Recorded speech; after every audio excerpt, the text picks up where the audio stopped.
करें start.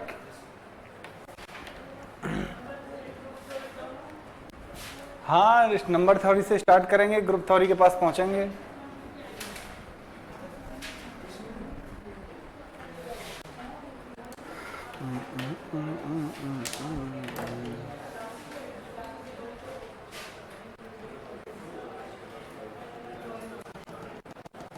Class आपकी हो रही थी, क्लास कोई और था? मतलब आप? अच्छा अच्छा।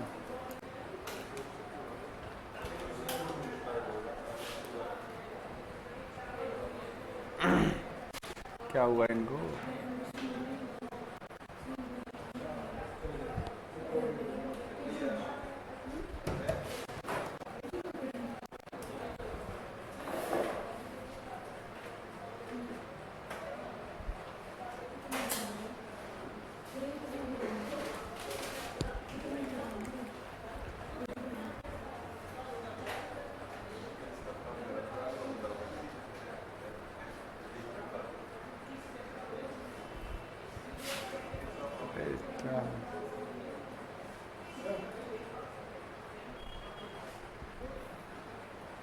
नाइन 38989276281।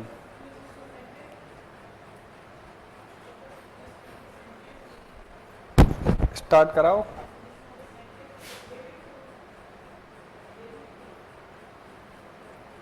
हेलो, स्टार्ट कराओ वहाँ से। नहीं वहाँ वो वीडियो भी कह रहे थे।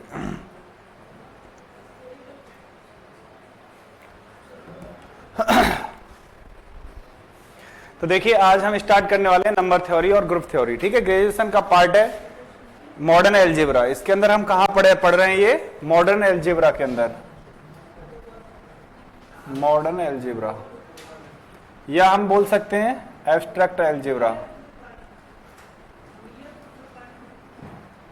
ठीक है, तो यहां हम बिल्कुल जीरो लेवल से स्टार्ट कर रहे हैं। हम ऐसे बोल सकते हैं कि पहले हम देखेंगे सेट, किसके सेट के अंदर बात करनी है, कौन सा कॉम्प्लेक्स सेट होता है, कौन सा रियल होता है, कौन सा रेशनल होता है। ठीक है, उसके बाद हम देखेंगे विल्सन थ्योरम क्या कहती है, हमारी चाइनीज रिमाइंडर थ्योरम क्या कहती है, फर्मेट थ्योरम क्या कहती है। ठीक है, कॉन्ग्रुएंट मॉडुलो हमारा क्या कहता है, डिवीजन एल्गोरिथम क्या कहती है। तो ये चीजें हैं ग्रुप थ्योरी से पहले की, जो हमें पता होनी चाहिए। जैसे हमें आ जाता है कि किसी नंबर को 3 से डिवाइड करने पर रिमाइंडर कितना बचेगा, वो आपकी रिमाइंडर थ्योरम में 5 फंक्शन, यूलर फंक्शन काम में आएगा। तो वो सारी चीजें आज हम कंप्लीट करेंगे। कल से आपकी बाइनरी ऑपरेशन के साथ ग्रुप क्या होता है डेफिनेशन से स्टार्ट कर देंगे। ठीक है, तो ये स्टार्टिंग का पार्ट है। तो सबसे पहले हम देखेंगे कि सबसे जो ऊपर वाला सेट है कॉम्प्लेक्स नंबर का, किसका? Complex number. ठीक है, कॉम्प्लेक्स नंबर के सेट को हम डिनोट करते हैं ऐसे करके, वैसे सी बनाते हैं। तो कॉम्प्लेक्स नंबर स्पेसिफिक है, इसलिए हम क्या लिखेंगे, सी को स्टेप से। ठीक है, इसका जो फॉर्म होगा ए प्लस आयोटा बी होगा। क्या फॉर्म होगा? ए प्लस आयोटा बी। जहां पर आपका ये वाला पार्ट होगा इमेजिनरी पार्ट। कौन सा पार्ट होगा? इमेजिनरी। और ये होगा आपका रियल पार्ट। ठीक है, अब हमें पता चला ये दोनों से मिलकर बना है, तो हम कॉम्प्लेक्स नंबर किस किस से मिलकर बना मानेंगे? एक तो आपका इमेजिनरी नंबर, दूसरा हमारा रियल नंबर।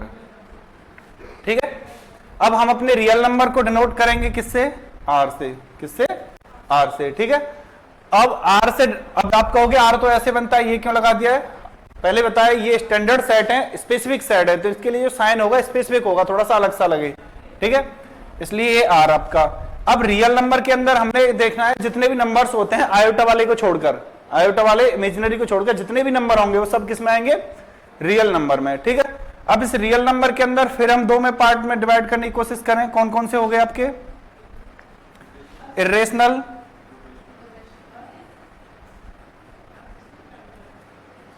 और एक आपका रेशनल नंबर।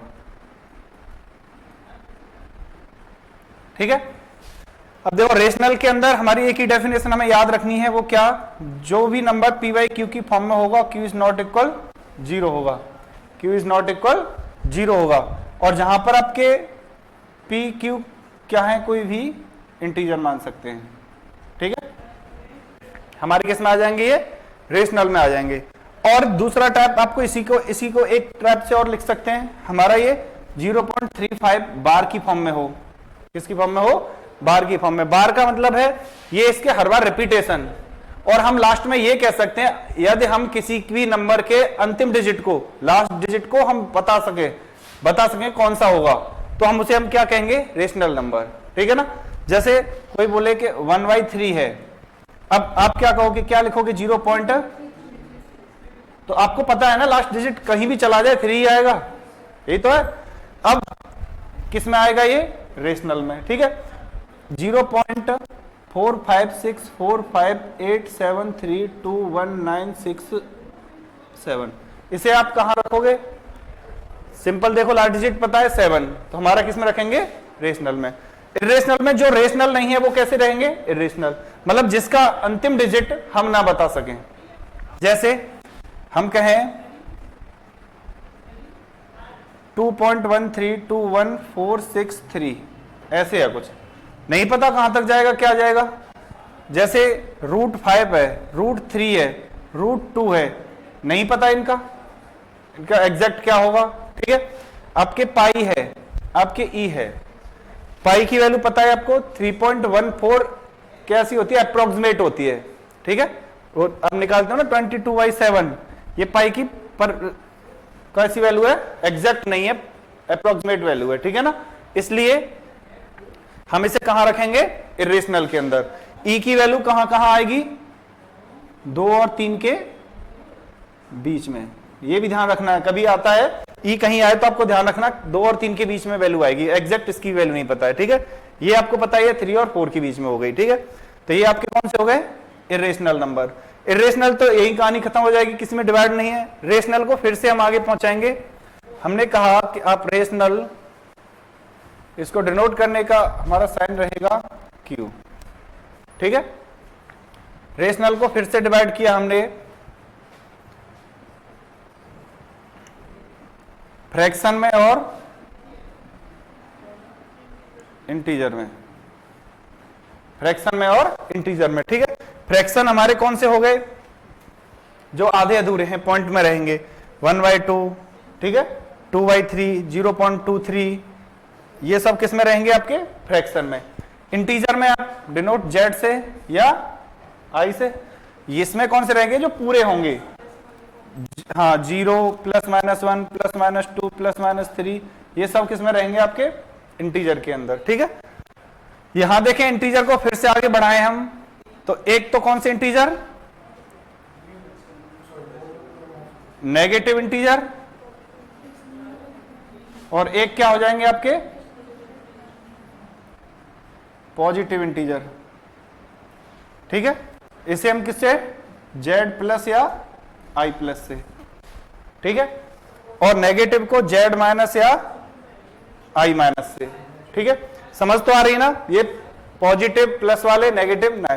एक बच गया आपका कौन सा, जो आपको पता है कहां रहेगा, बीच में, जो ना इधर से इधर जाने देगा, ना इधर से इधर जाने देगा। ठीक है, अब यहां एक चीज और देखो आप,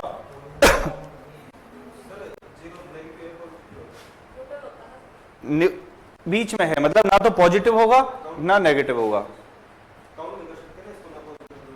नहीं कर सकते। ठीक है ना, तो 0 आपका बीच में रहेगा इसके। ठीक है, अब एक बात बताओ, कभी अब यहां से ऊपर जितने में देखा सब में 0 है, आप एक बार चेक करो, यही तो 0 का अलग स्थान आया, बाकी का तो सब में मिक्स था।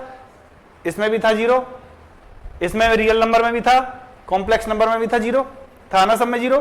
तो इसका मतलब जितने हमारे सेट हुए, हम ये कहें क्या इस सी में 0 था, कॉम्प्लेक्स नंबर सेट में 0 एलिमेंट इसमें बिलोंग करेगा, नहीं करेगा, करेगा, इसके अंदर बिलोंग करेगा, इसके अंदर बिलोंग करेगा, और भाई साहब जेड के अंदर बिलोंग करेगा, लेकिन जेड प्लस के अंदर बिलोंग करेगा, जेड माइनस के अंदर बिलोंग करेगा, नहीं करेगा। ठीक है, अब इस पॉजिटिव को ही हम क्या नाम दे देते हैं, नेचुरल नंबर,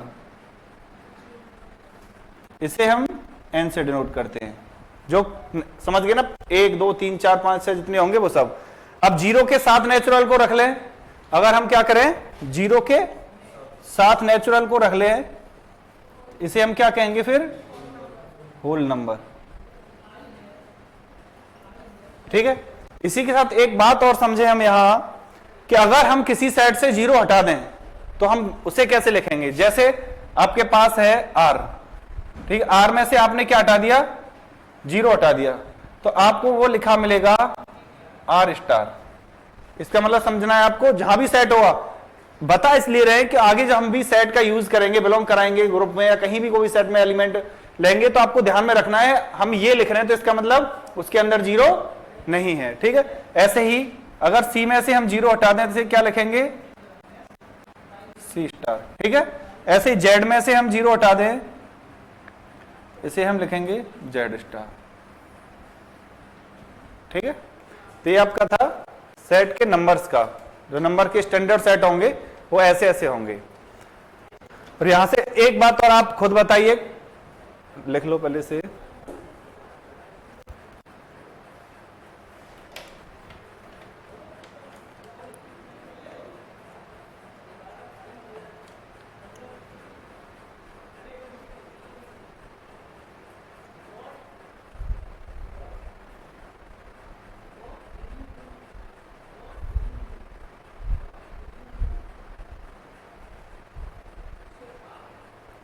तो कभी आपको रेशनल में भी कंफ्यूज नहीं होना है। फर्स्ट मतलब पार्ट ए में अगर वो दे देता है रेशनल नंबर बताइए कौन से हैं, है नहीं है, तो आपको अगर लास्ट डिजिट पता है तो रेशनल है, नहीं पता है तो नहीं है।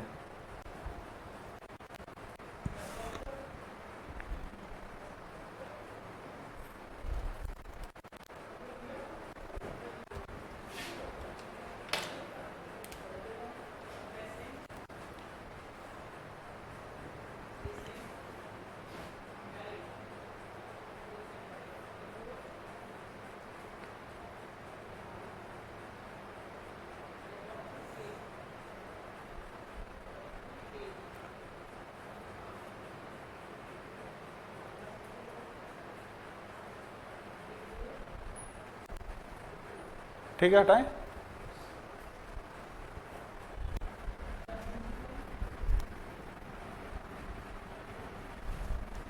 तो क्या आप हमें यहां से ये बता सकते हो कि हम देखें कौन सा किसका सबसेट है, ये बता सकते हो क्या आप। हम सबसे पहले कहें n,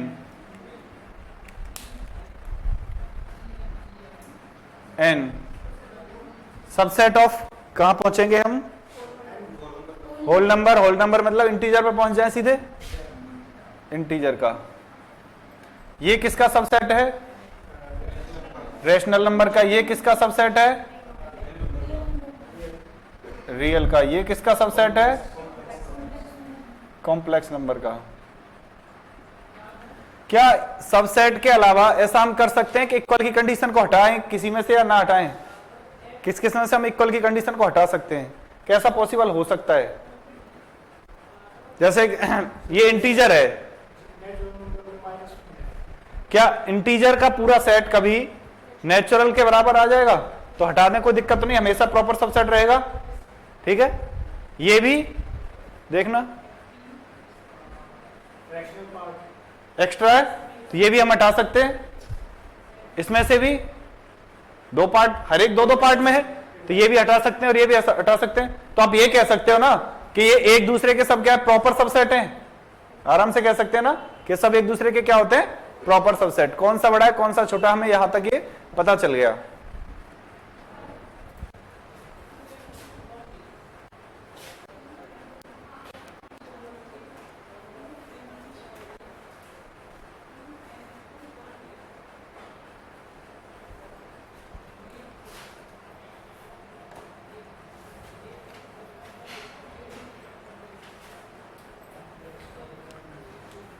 ठीक है, हटाए।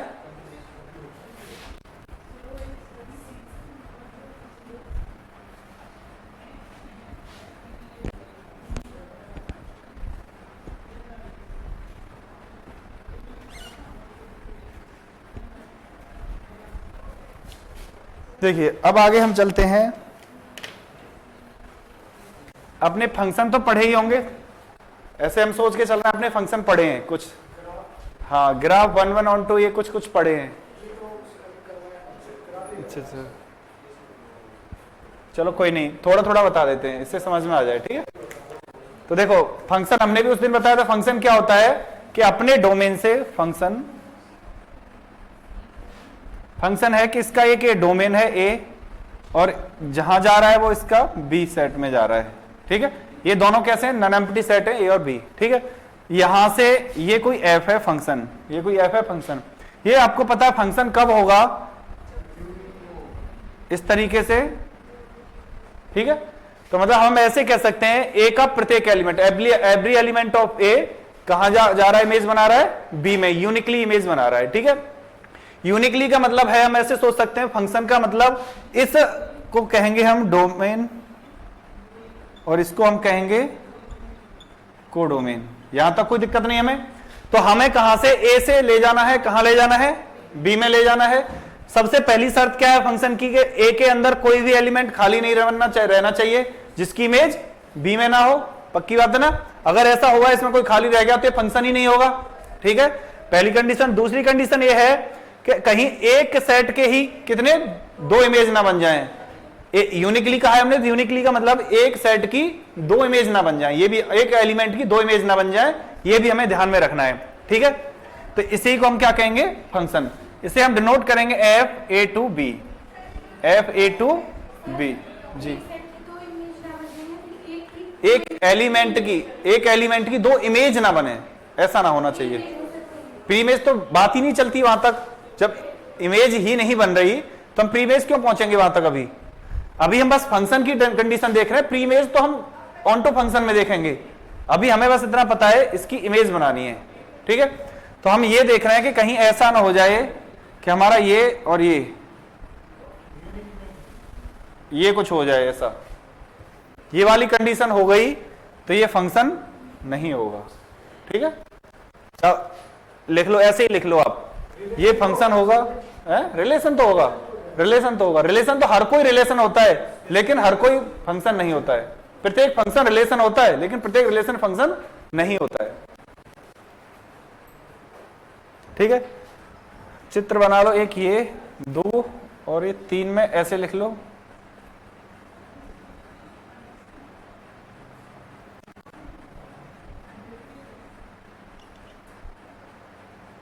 तो ये भी फंक्शन नहीं होगा। हाँ, ये फंक्शन होगा, ये वाला फंक्शन होगा, ये दोनों फंक्शन नहीं होंगे। ठीक है, अब एक बात बताओ, हम ए से कहां जाएंगे, बी में। अब हमें ये सोचना है कि हम ए में थे, ए से कहां जा रहे हैं, बी में। ले कौन जा रहा है हमें, फंक्शन। मतलब ये रूल, ये एक रूल होता है, एक नियम होता है जो हमें बताएगा आपको कैसे कैसे जाना है। ये हमें रास्ता बताएगा आपको कैसे कैसे जाना है, उड़ के जाना है, उछल के जाना है, कूद के जाना है, जुड़ के जाना है, घटा के जाना है। ये कौन बताएगा, फंक्शन, ये नियम बताएगा। और हम ये देखेंगे हम ए में जहां खड़े हुए हैं वहां से जहां पहुंच रहे हैं हमारे लिए व्यवस्था की गई है या नहीं की गई है। अगर हमारे लिए व्यवस्था की गई है तो समझ लो हम एग्जिस्ट कर जाएंगे वहां, और हमारे लिए व्यवस्था नहीं है तो हमें एग्जिस्ट नहीं कर पाएंगे। तो फंक्शन की कंडीशन हम फोड़ देंगे उससे कि भाई तुम्हारी बात खराब है।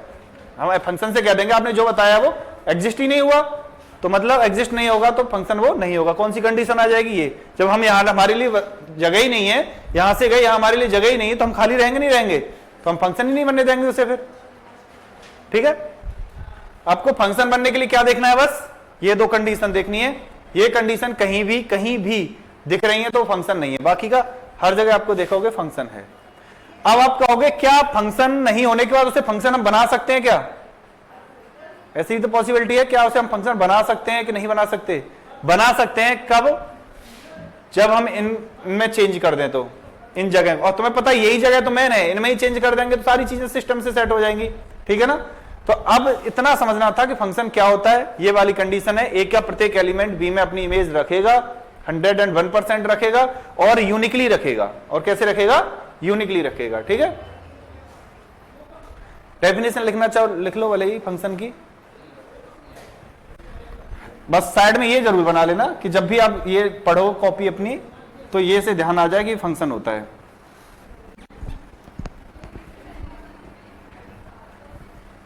ठीक है, अब यहीं से हम ये सीख रहे हैं 1-1 फंक्शन और onto function. 1-1 function, 1-1 function में हम ये कहेंगे कोई एफ है जो कहां ए से कहां जा रहा है, बी में। कोई फंक्शन कहां जा रहा है, ए से बी में जा रहा है, तो ए का एक एलिमेंट बी के एक ही एलिमेंट के साथ कनेक्ट रहना चाहिए। मतलब हम अगर इसका फिगर बनाए ए और ये बी एफ में, तो ऐसी कंडीशन बननी चाहिए जितने भी हों, ठीक है ना, ये कंडीशन बननी चाहिए। 1 1 की कंडीशन ये है, ठीक है, पहली। दूसरी कंडीशन हम कहें आपसे, क्या हो गया, अगर हम दूसरी कंडीशन कहें आपसे, दूसरी कंडीशन बनाओ ए से बी में, तो ये बन सकती है, ये इसमें एक खाली है। दोनों 1 1 की कंडीशन बताएंगे। पहली बात, इसमें खाली क्यों नहीं छोड़ सकते, पहले वाले में क्यों, फंक्शन ही बनाना पड़ेगा हमें, इसलिए खाली नहीं छोड़ सकते। दूसरी बात, एक से एक क्या बताएगा, 1 1 हमें, तो एक से एक ही हम बना सकते हैं, इसमें खाली रह जाए इससे हमें कोई फर्क नहीं पड़ता, ठीक है ना। और ये हमें पता ही, इसे हम डोमेन बोलते हैं और इसे हम कोडोमेन, रेंज।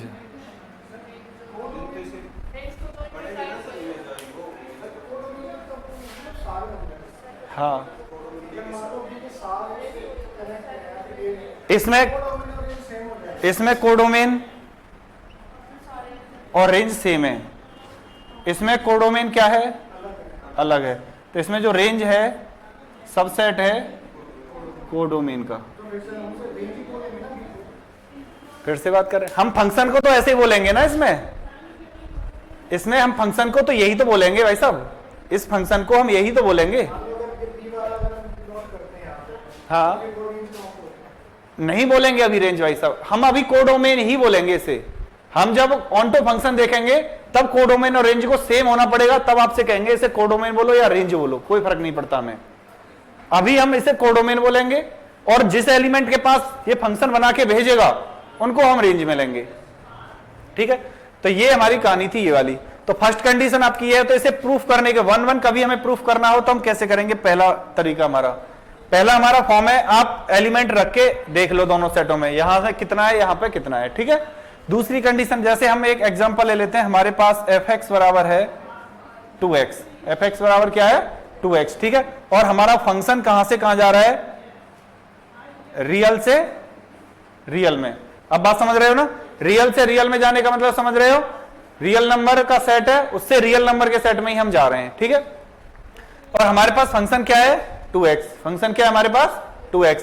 अब ये देखो पहला मेथड क्या है 1 1 चेक करने का, कि आपका fx1 किसके बराबर है, fx2 के, तो आपका x1 बराबर किसके होगा, x2 के। ये कंडीशन प्रूफ करने की 1 1 की सबसे पहली, ठीक है। हमें इसी को प्रूफ करना है, जैसे 1 1 है कि नहीं है, तो हम देखेंगे fx1 बराबर fx2, इसका मतलब x1 की जगह पर x1 रखें, x के पर तो कितना हो गया 2x1 बराबर 2x2, x1 बराबर x2, क्या प्रूफ हो गया 1 1। देखना है हो गया 1 1, यहां तक कोई दिक्कत हो तो बताओ। fx1 बराबर तो 2x1 बराबर 2x2, ठीक है। तो 2 से 2 गया, x1 बराबर x2। तो ये तो हमें देखना था fx, अगर इमेज उनकी बराबर है तो उनके एलिमेंट भी, जिनकी इमेज बन रही है वो भी क्या होंगे, बराबर होंगे। डोमेन के एलिमेंट है x1 x2, तो भाई साहब ये जो x1 x2 है डोमेन के एलिमेंट हैं यहां के, और इसमें देखें तो इसमें तो ये r, दोनों r सेम ही है। नहीं यही बात समझ में, देखो हमें अभी कुछ नहीं देखना, हमें देखना है fx1 बराबर fx2, हम x1 बराबर x2 लाना है लास्ट में। तो हमने fx1 बराबर fx2 में हमारा fx क्या है, ये है, तो हमने कहा 2x1 बराबर 2x2, तो x1 बराबर आ गया x2 के। हमारी कंडीशन यही फॉलो हो गई, अभी हम वहां नहीं जा रहे कहीं, हमें डोमेन कोडोमेन से कोई मतलब नहीं है, हमें इतना देखना था ये कंडीशन हमारी फॉलो हो गई, यहीं से हम कह देंगे हमारा 1 1 है, ठीक है। चेक करना हो कभी तो हमें चेक करके ऐसे देखेंगे, अब हमारे पास रियल नंबर कोई उठाएं, उसका कितना करेंगे हम डबल, उसका कितना करेंगे डबल, डबल बना के कहां पहुंचाना है हमें बी में, तो वो भी तो आर ही बनेगा, ठीक है। तो ये देखना था हमें, और इसने बता दिया कि एक का एक ही बनेगा, इसने बता दिया एक का एक ही बनेगा, ठीक है। सेकंड टाइप देख लो, सेकंड मेथड क्या है, अगर एफ एक्स बराबर वाई बराबर एफ एक्स हमारा ये कोई फंक्शन है, ये क्या है, अगर पॉजिटिव है, ये क्या है, पॉजिटिव है, तो वाई डैश मतलब एफ डैश एक्स ये भी क्या होना चाहिए, पॉजिटिव होना चाहिए। तो क्या है, 1 1, यही बात समझ में। हाँ, मतलब डिफरेंशिएशन, फंक्शन का डिफरेंशिएशन भी सेम साइन रखता है जैसा कि फंक्शन रख रहा था, तो हम क्या कहेंगे, वो 1 1 है, प्लस हो या माइनस।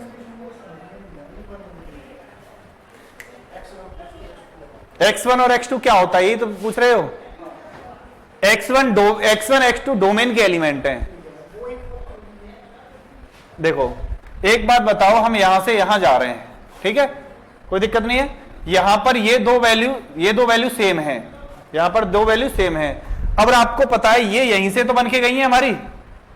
जब ये दोनों बराबर हैं, ये दोनों बराबर हैं, तो ये दोनों भी तो बराबर होनी चाहिए, यही कहा है हमने। अगर ये दोनों बराबर हैं तो ये दोनों बराबर होनी चाहिए, बस इतना कहा है, इससे अलावा हमें कुछ करना ही नहीं।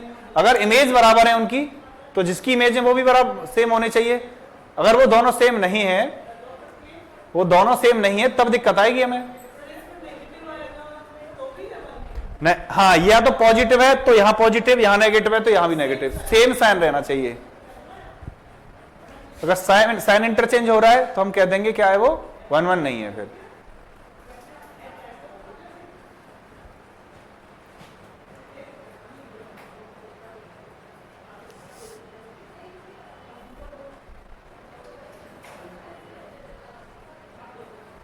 अब बताओ, अब थोड़ा सा माइंड को खोलना और ये सोचना, हम अब डोमेन और कोडोमेन के साथ खेलेंगे।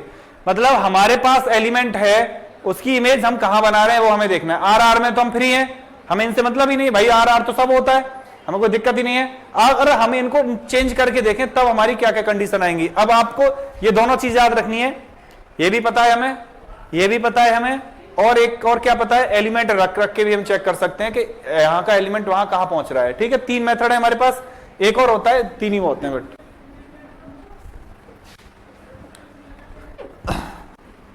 अब देखो हमारे पास क्वेश्चन है n to z, फंक्शन है f, n से जा रहा है z में, n से जा रहा है z में।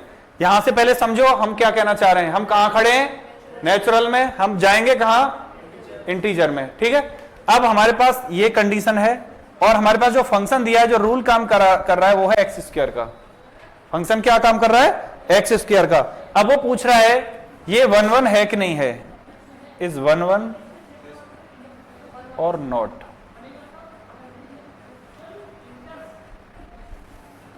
ये 1 1 है या नहीं, कैसे पता चला आपको, वो तो है ही है।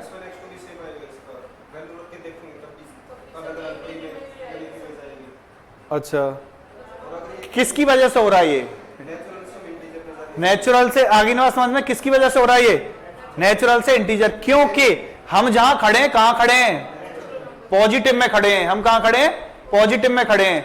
तो हमेशा अगर ये हमें पॉजिटिव देगा तब तक तो ठीक है, और पॉजिटिव से नेगेटिव देने लग गया तो दिक्कत है। लेकिन हमें तो फायदा, हम तो पॉजिटिव में ही है, तो हम नेगेटिव वाले को क्या कर देंगे, हटा देंगे। नेगेटिव वाले को हम क्या कर देंगे, वहां से हटा देंगे। हाँ, अगर ये हम यहां z से z कर दें, r से z कर दें, या r से कुछ और कर दें, तो हम क्या कहेंगे, ये पॉसिबल नहीं होगा। क्यों होगा, देखो स्क्वायर के लिए आप कंडीशन देखना, 2 की वैल्यू भी कितनी आएगी, 4, -2 की वैल्यू भी कितनी आएगी, 4। अब ये भाई 1 1 कहां, 1 1 थोड़ी है ये। देखो आप 2 और -2 से कहां पहुंच रहे हैं हम, 4 पे। बताओ, अब दिमाग लगाओ। अब हम तो फंक्शन कह रहे हैं, फंक्शन तो है, हम मना थोड़ी कर रहे हैं, हम तो 1 1 पूछ रहे हैं आपसे। अब फंक्शन क्यों देख रहे हो, फंक्शन तो है ही, लेकिन 1 1 देखना है हमें तो बस। एक की एक होनी चाहिए, अब ये दोनों की एक ही बन रही है, तो यहां तो मामला खतरनाक है। अब हम देखेंगे, हम जहां 2 और -2 ले रहे हैं, क्या वो दोनों हमारे पास हैं। नेचुरल कह रहा है कि आप नेगेटिव नहीं ले सकते, सिर्फ पॉजिटिव ले सकते हो। तो हमारा ये तो मर गया यहीं से, तो जो नेगेटिव होंगे सब हट गए, क्या बचेंगे हमारे पास पॉजिटिव। पॉजिटिव का मतलब तो पॉजिटिव ही हमें मिलेगी। हाँ हाँ, मतलब यहां कुछ भी कर देते हम, यहां हम कुछ भी कर देते, बात हमारी कहानी खत्म हो जाती। अब देखो चेंज कर करके हम देखते हैं, यहां से एक चीज और सीखोगे तुम, अगर हम कहां जाएंगे, यही तो माइंड चलाने की बात है। देखो देखो देखो देखो, हम जेड से कहां जाएंगे, हम जेड से कहां जाएंगे। अच्छा ठीक, मैं आपकी बात से सहमत हूं, ठीक। अब हम कहां खड़े हैं, जीरो पे भी खड़े हैं, नेगेटिव पे भी खड़े हैं। भाई साहब आप खुश हो रहे हो कि नेगेटिव में तो हम मजे ले जाएंगे, क्योंकि नेगेटिव का स्क्वायर करेंगे हम कहां पहुंचेंगे, पॉजिटिव में, ठीक है। और पॉजिटिव का भी इसको स्क्वायर करोगे तो कहां पहुंचोगे, अब पॉजिटिव में, तो 1 1 तो वहीं खत्म हो गया, ठीक है। दूसरी बात, क्या आप जीरो को ले कहां जाओगे फिर, तो ये क्या नहीं होगा, क्या नहीं होगा, 1 1 तो बहुत दूर की बात है, फंक्शन ही नहीं होगा, जीरो खाली रह जाएगा, जीरो की इमेज बनेगी नहीं वहां। अब जब किसी की जीरो इमेज नहीं बनेगी तो फंक्शन ही नहीं होता है। ऐसे आप सिंपल सी बात है, कौन सा साइड, कौन सा साइड, मतलब अब तो इस साइड मत बोलो, अब ये बोलो डोमेन और कोडोमेन, कौन बड़ा होना चाहिए, हमेशा ऐसा जरूरी है डोमेन बड़ा होना चाहिए।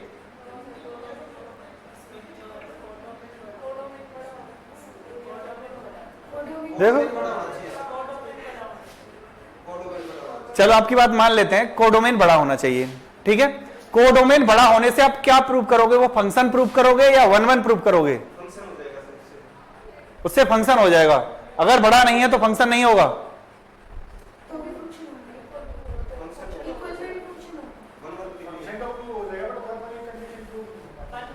हाँ ये तो कंडीशन आपको आगे बताएंगे कि 1 1 फंक्शन में, और इसमें आपकी एक 100% श्योरिटी है, अगर इधर कम रह गए, इधर कम रह गए, उधर ज्यादा हो गए, या इधर ज्यादा रह गए उधर कम रह गए, तो 1 1 नहीं बनता और एक में ऑन टू नहीं बनता है, ठीक है।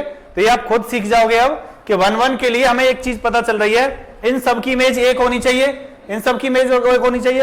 अगर इसमें कम रह गए, बी में क्या रह गए, कम रह गए, और ए में हो गए ज्यादा, तो 1 1 तो कभी बन ही नहीं सकता है।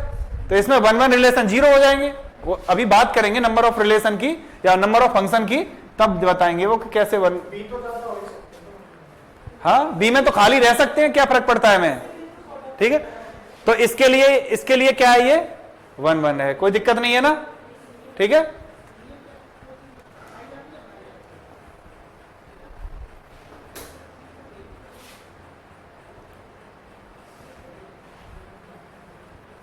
ठीक है 1 1,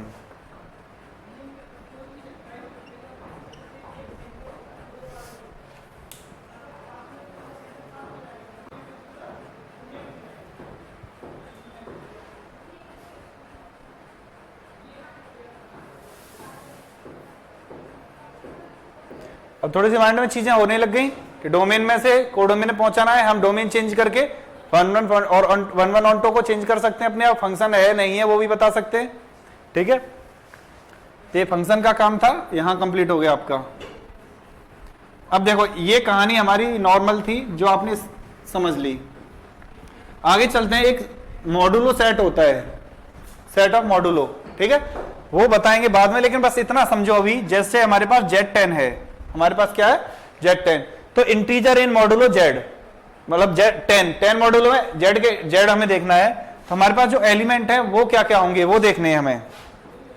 तो हम देखेंगे जीरो से उठाएंगे, कहां से स्टार्ट करेंगे, जीरो से, 0 1 2 3 4 5 6 7 8 और 9, ठीक है। इसका मतलब होता है Z10 मतलब जो भी एलिमेंट होगा, जो भी उसमें हम कितने का डिवाइड देंगे, 10 का डिवाइड देंगे, जो रिमाइंडर बचेगा उसे हम यहां लिख देंगे, ठीक है। 10 11 है तो 0 से 10 तक, ठीक है ना। अगर हमारे पास जैसे कोई भी Zn है तो हम कहां से स्टार्ट करेंगे, 0 से लेकर n-1 तक, ठीक है। n क्या कोई, ठीक है, इसमें कोई दिक्कत। अब भाई साहब अब यहां हम थोड़ा सा चेंज होके आ रहे हैं कि अगर हम डोमेन और कोडोमेन सेट ऐसे ही सेट को रखें, अब देखो यहां function from Z10 to Z10, आगे नहीं बात समझ में? क्योंकि हमारा मकसद वहां छोटे मोटे उनमें फंसना नहीं था, वो एक्स्ट्रा टाइम चला गया है क्योंकि आपने देखे नहीं थे क्या होते हैं। हमारा काम यहां से है। अब ये हमसे पूछेगा Z10 से Z10 में fx बराबर आपका 4x है, इज 1 1 और नॉट? ये 1 1 है या नहीं? आपका मन क्या करेगा, हमारे पास एलिमेंट है तो हम वैसे ही चेक कर लेंगे। करोगे नहीं करोगे? आपने कहा मतलब हर एक प्रत्येक एलिमेंट में कितने का मल्टीप्लाई करना है? 4 का मल्टीप्लाई करना है, तब देखना है कोई एक दोबारा तो वही तो नहीं आ रहा। 4 का हमने 0 के साथ किया 0, ठीक है ना? तो हम ऐसे बोल सकते हैं, पहले देखें f0 की वैल्यू 0, f0 की वैल्यू 0। ये भी समझो x की जगह हमने क्या रखा है 0, तो 4 इंटू 0 0। f1 की वैल्यू, f2 की वैल्यू 8, ठीक है। f3 की वैल्यू 12 हो गई। 12 को मॉड 10 में कितना रखेंगे, मतलब 12 में 10 का भाग लगाएं तो कितना रिमाइंडर बचेगा 2। अभी तक तो हम सही हैं। आगे हमने देखा f4 कितना हो गया 16, 16 को कितना लिखेंगे हम 6, अभी भी सही है हम। 5 में देखें 20 को कितना रखेंगे, यहीं से कहानी खत्म हो गई। 6, 24 को कितना रखेंगे 4। तो ये देखना ये किसकी वैल्यू है, यही आपकी f0 की वैल्यू है, यही आपकी f1 की वैल्यू है। तो एक बात बताओ, ये क्या होने लग गए, रिपीट होने लग गए। मतलब दो एलिमेंट की इमेज क्या है, एक ही है सिर्फ। 1 1 की कहानी खत्म, हमें तो एक ही चाहिए थी, इसमें 2 की 1 बन रही है, ठीक है। तो ये 1 1 नहीं है, नॉट 1 1। आगे बात समझ में?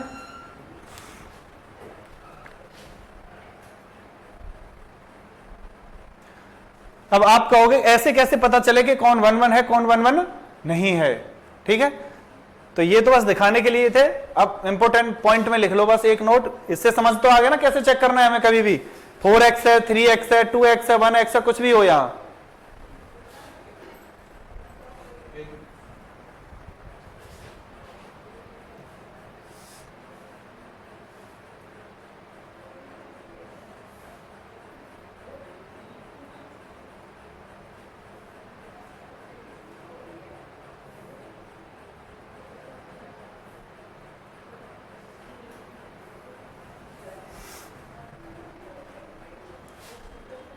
ठीक है, ये डायरेक्ट क्वेश्चन आता है। Z10 to Z10 है, 5 से 5 है, 11 से 11 है, 15 से 15 है, फंक्शन में कुछ भी दिया होगा, ठीक है। अब देखिए यहां एक नोट लिखो, पॉइंट नंबर फर्स्ट, जहां से हमें रटना चालू करना है, मतलब याद रखनी है चीजें। पॉइंट नंबर 1, अगर हमारा फंक्शन Zn से कहां जा रहा है, Zn जा रहा है, हमारा फंक्शन कहां जा रहा है Zn से Zn, and defined by fx बराबर ax। डिफाइंड कैसे हो रहा है, fx बराबर ax, और a कहां बिलोंग कर रहा है आपका Zn में, a कहां बिलोंग कर रहा है आपका Zn में। मतलब देखो Zn से Zn डिफाइंड कैसे है, fx बराबर ax, a कहां बिलोंग कर रहा है आपका Zn में, ठीक है। क्या होगा, इज 1 1, क्या होगा 1 1 इफ। अब ये देखो कब, जब जीसीडी का मतलब समझो ग्रेटेस्ट कॉमन डिवाइजर, मतलब एचसीएफ, मतलब कोई भी कॉमन नंबर किस किस का, ए का और एन का कितना हो 1 हो। ये याद रखो बस, पूरा क्वेश्चन कितना भी बड़ा आप उखाड़ दोगे। अब हम आपसे पूछें एक्स से तुम्हें क्या मतलब, एक्स तो कोई वेरिएबल है, एक्स तो कोई वेरिएबल है। वेरिएबल मतलब एक्स आपके इन सब का वेरिएबल है, इनसे लिया जा रहा है। वो भी हम बता रहे हैं इस ए के लिए, क्योंकि अभी हमने क्या चेक किया, मैंने छोड़ दिया था एक क्वेश्चन, वहां से आपकी समझ में आ जाता वो। आप चेक करना f Z10 से Z10 में और fx बराबर 3x को, तो x के मल्टीपल में अगर क्या है, इसके साथ n के साथ जीसीडी 1 दे रहा है, मतलब कोप्राइम है, इसी को कोप्राइम कहते हैं, कोई किसी में भाग नहीं जाएगा, कोप्राइम है ये, तो हम क्या कहेंगे, वो 1 1 होगा। ठीक है ना। तो अब हम आपसे पूछें भाई साहब ये 1 1 होगा, 10 और 3 का जीसीडी 1, तो ये 1 1 होगा। हम आपसे पूछें F Z100 to Z100 fx बराबर 43x या fx बराबर 44x या fx बराबर 36x, ये होगा, ये नहीं होंगे। ठीक है ना, ये देखना है बस तुम्हें डायरेक्ट।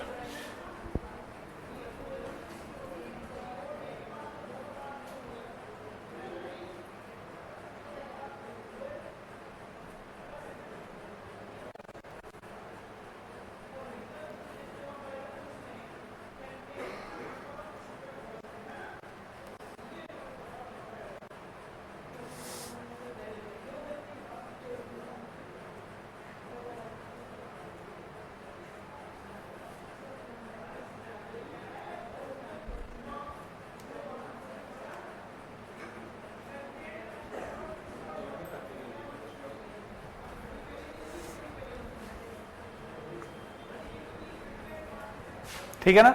अगर यही आपसे पूछें कि किसी भी इसके अंदर कितने 1 1 मैपिंग होंगे, कितनी 1 1 फंक्शन होंगे, क्या बता सकते हो आप? एक बात सीख रहे हो आप, यहां से आगे आएगा वो टॉपिक भी आएगा, लेकिन फिर भी एक बार सोच के देखो, जिसका एन जीसीडी कितना रखेगा, 1 रखेगा, उतने ही क्या होंगे आपके, उतने ही फंक्शन होंगे 1 1 के, कोई दिक्कत नहीं है ना इसमें। तो हमें अगर कभी आपसे हम पूछें Z10 में 3x है ये, ठीक है, तो हम आपसे पूछें Z10 के अंदर 3x भी भूल जाओ, Z10 के अंदर कितने 1 1 फंक्शन होंगे। अगर हमें कुछ नहीं पता है, टोटल पूछे, total number of 1 1 functions from Z10 to Z10। ध्यान करो, 10 के साथ जो नंबर कितना जीसीडी रखेगा, 1। आ गई ना बात समझ में, कितने होंगे, एक तो ये होगा, एक 3, एक 7, एक 9, 1 2 3 4 हो गए, कोई दिक्कत? नंबर ऑफ 1 1 फंक्शंस ये बताएंगे, टेंशन मत लो, ये आपका आएगा, ये हम जब आपको बताएंगे 5 फंक्शन, यूलर 5 फंक्शन, तो ये 10 है तो 5 10 की वैल्यू आएगी, 5 10 की वैल्यू, तो हम यहां से निकालेंगे 5 2 इंटू 5 5, इसकी वैल्यू 1 इंटू इसकी वैल्यू 4, तो सीधे 4, ये बताएंगे। इसी को वहां और याद दिलवा देना कि नंबर ऑफ 1 1 फंक्शन कोई Euler, number of Euler 5 function, मतलब 5 फंक्शन जितने होंगे उतने ही होंगे ये। और ऐसे भी बोल सकते हैं जितने ऑड पॉजिटिव प्राइम डिवाइजर होंगे, जितने भी प्राइम डिवाइजर होंगे इसके उतने होंगे। नहीं आप देखो 10 के प्राइम डिवाइजर को प्राइम का सेट ही तो है, जितने देख सकते हैं आराम से। आपने शायद उसमें नंबर सिस्टम में आता ही number of divisors, number of divisors आता है टोस्ट, क्या हाँ कोई दिक्कत आएगा, ये टेंशन मत लो। अभी इतना देखो, अब अभी थोड़ा सा टाइम आपको ऑन टू समझाने में और लगेगा, फिर जल्दी जल्दी भागे चलेंगे, कोई दिक्कत नहीं है। ठीक है, एक बार ऑन टू और समझ लो, onto function, onto को ही सर्जेक्टिव बोलते हैं, क्या बोलते हैं इसको ही उसको क्या बोलते हैं, injective.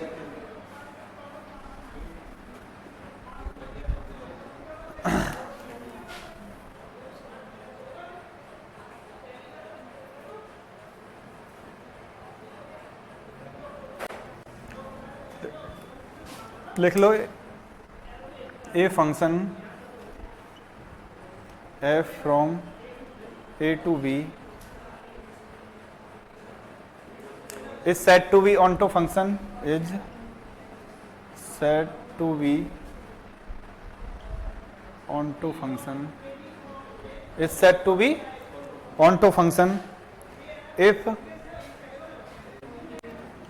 for each y belongs to b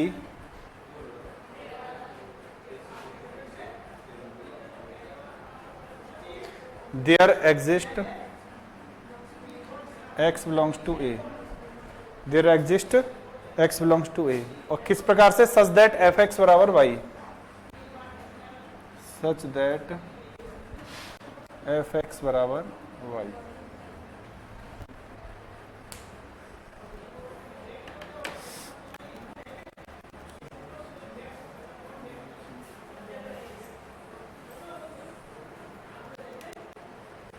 करें आगे।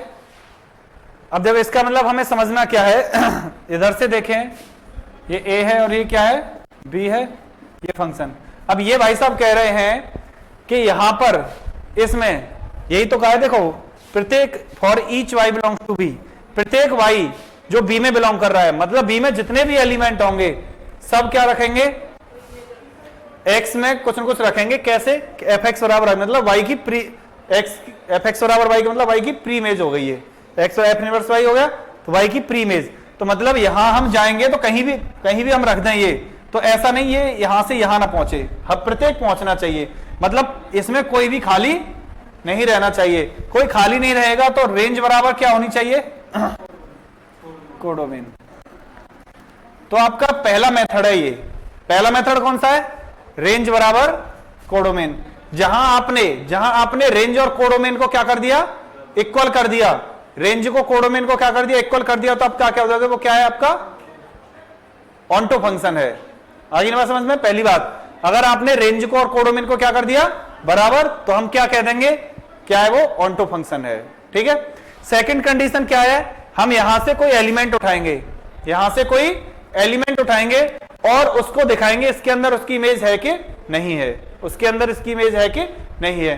थर्ड एक मैथमेटिकल मेथड है, वो क्या है, हम ऐसे ही सेम लिखेंगे fx बराबर y के। अब जो x का टर्म है उसे हम किस में ले जाएंगे, y में चेंज कर देंगे, x के टर्म को किस में चेंज कर देंगे, y में। तो जो हम काम y कर रहा था वो काम कौन करेगा, x, और x कर रहा था वो काम कौन करेगा, y। सेम पुराना वाला अपना डोमेन का मेथड लगा देंगे, वहां से पता चल जाएगा हमें ऑन्टो है कि नहीं है। अब देखो क्वेश्चन से चेक करते हैं।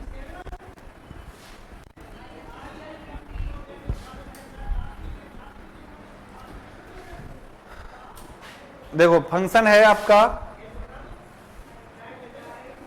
z से z, कहां जा रहा है, z से z में जा रहा है, और fx बराबर है एक्स स्क्वायर, fx बराबर क्या है, एक्स स्क्वायर। इज ऑन्टो और नॉट, ये पूछ रहा है ऑन्टो है कि नहीं है। हमें ऐसा तो नहीं कहीं पूरा करके दिखाना हो, हमें तो माइंड से सोचना है, और आप सोच लिए माइंड से तो हम कहानी खत्म कर देंगे यही। बताओ क्या सोच सकते हो आप। हाँ, और सुनो, ऑन्टो के लिए सबसे अच्छी बात यह है कि आप कोडोमेन में जाओ, ठीक है, कोडोमेन में ऐसा बुरे से बुरा एलिमेंट खोजो, ऐसा एलिमेंट सर्च करो, उसकी कंडीशन ऐसी हो बिल्कुल मरा हुआ हो, इधर आने में उसे दिक्कत हो। अब सोचो उसकी बुरी से बुरी स्थिति वाला एलिमेंट अगर इमेज रख रहा है तो और तो सब बहुत अच्छे हैं, तो ऐसा एलिमेंट खोजो इस साइड से जो इस साइड रखने में बहुत तकलीफ दे आपको, इमेज रखने में। और एक बात आपकी समझ में आ रही होगी, देखो हम ये वाली एक्स कहां से रखेंगे, इसमें से, तो इसमें पहुंचेंगे। आ रही ना समझ में। अगर हम ये एलिमेंट यहां से उठाएंगे तो अब यहां पहुंचने चाहिए, नहीं पहुंचने चाहिए। तो मतलब एक बात बताओ, हम यहां से 2 से कहां पहुंच रहे हैं, 4 पे पहुंच रहे हैं, स्क्वायर ही तो हो रहा है यहां से। अब यहां से हम लौट के आएंगे तो क्या होगा, आ रही है ना बात समझ में। तो फिर से सोचो, यहां से हम जा रहे हैं तो क्या हो रहा है, स्क्वायर हो रहा है, यहां से हम जा रहे हैं तो स्क्वायर हो रहा है, और इधर से इधर आएंगे तो क्या होना चाहिए, रूट होना चाहिए। तो हम पता है नहीं पता है भाई। एक बात बताओ, यहां आप 2 को 4 बना रहे हो, 3 को 9 बना रहे हो, और 4 को 16 बना रहे हो, ये कर रहे हो आप। अब हम आपसे कहें इधर आओ, तो इधर आप कैसे आओगे, रूट लेके तो आओगे। या हम आपसे कहें कि आप 3 को 6, 2 को 4, 4 को 8, 5 को 10 बना रहे हो, ठीक है। तो अब हम आपसे कहें इधर से इधर आओ, तो आप कैसे आओगे, इधर डबल किया तो इधर क्या कर दोगे आप सोचने का तरीका बता रहे, एक मैथमेटिकल कंडीशन तरीका वो तो अलग है, सोचने का बता रहे हैं। स्क्वायर करके भाई साहब ये पहुंच रहा है वहां, और जहां पहुंच रहा है वहीं से हमें वापस आना है, तो हम पहुंचे स्क्वायर करके वहां, वापस आएंगे रूट पे। तो एक बात बताओ, ऐसा कोई एलिमेंट है जिसका हम क्या करेंगे, रूट और इसमें ना मिले,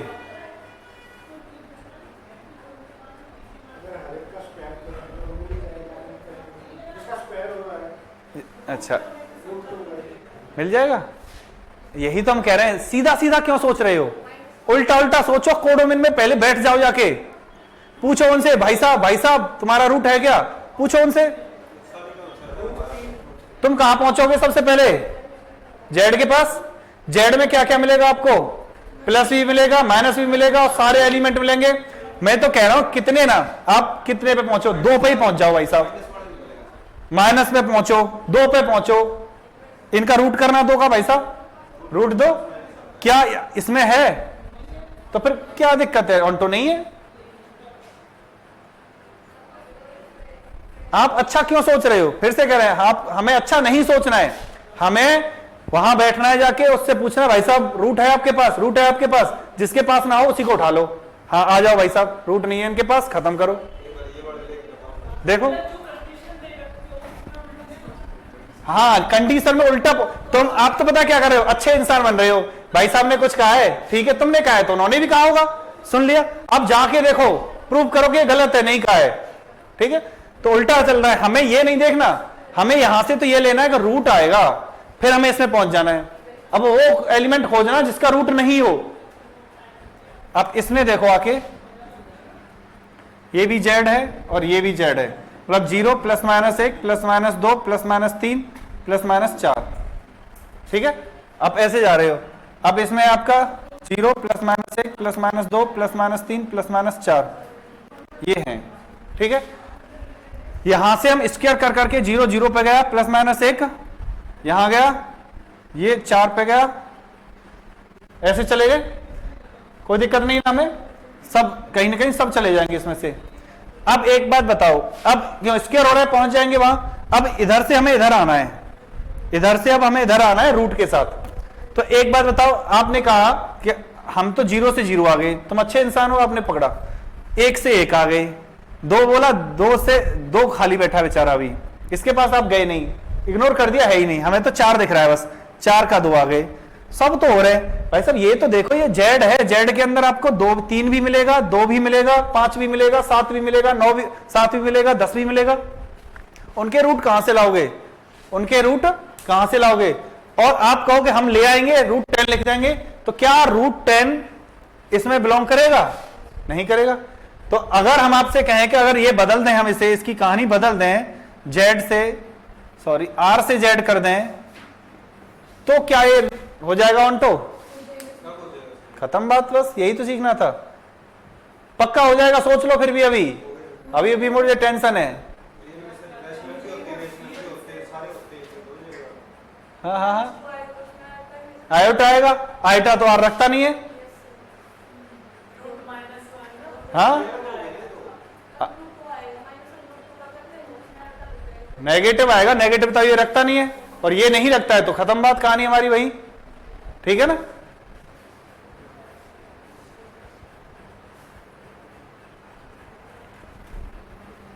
एक सिंपल सा देखते हैं, देखो अब कुछ नहीं, अब आपको बात समझ में आ गई ना।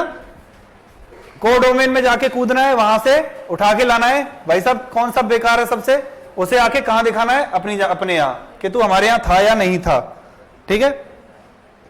जेड से जेड में fx बराबर fx की बताइए, fx बराबर x ऑन्टो है या नहीं,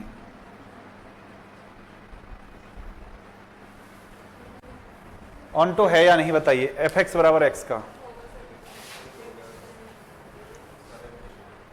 ठीक है ना। तो आप जेड में आप, उसने कहा है कि जितना रखोगे उतना ही दिखूंगा, जितना रखोगे उतना ही दिखूंगा, यही तो बात हो गई, जितना रखोगे उतना ही दिखूंगा, कोई फर्क नहीं है उसे। तो इसका मतलब आपने x रखा तो x दिख रहा है, तो आप इधर जाओगे तो जो यहां देखोगे वही तो इधर देखोगे, फिर तो आप जेड में आ गए, हर एक एलिमेंट का हर एक एलिमेंट सेम टू सेम है, तो यहां क्या हो जाएगा, ये ऑन्टो हो जाएगा, ठीक है ना। यहां तो सोचना तो नहीं है कुछ, ऑन्टो के लिए कुछ सोचना तो नहीं है, तो यही बस देखना है, सोचना नहीं है हमें कुछ भी, ठीक है। हाँ, हम आपसे कहें भाई साहब, अगर आप एफ जेड से जेड में जाकर आप एफ एक्स बराबर 2x का बताइए, ऑन्टो है या नहीं,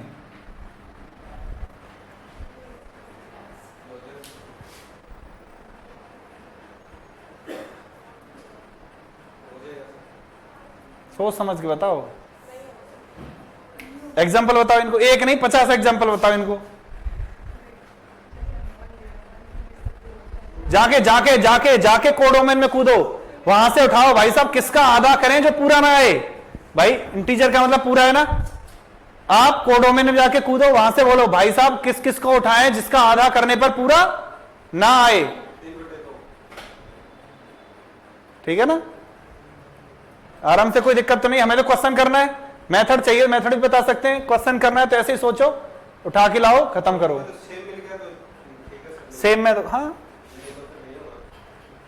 बिल्कुल, हाँ कर सकते हो आप, अगर यहां की कंडीशन चेंज कर दोगे तब। अगर हम इस वाले क्वेश्चन में यहां आपको क्या दे दें, R2Z दे दें, R2Z दे दें, तो आप कर जाओगे।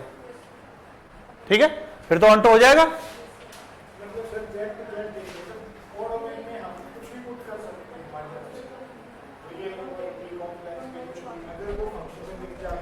हाँ नहीं तो नहीं, इस कोडोमेन से अपना एलिमेंट उठा के इस वाले में आ जाता है। ठीक है,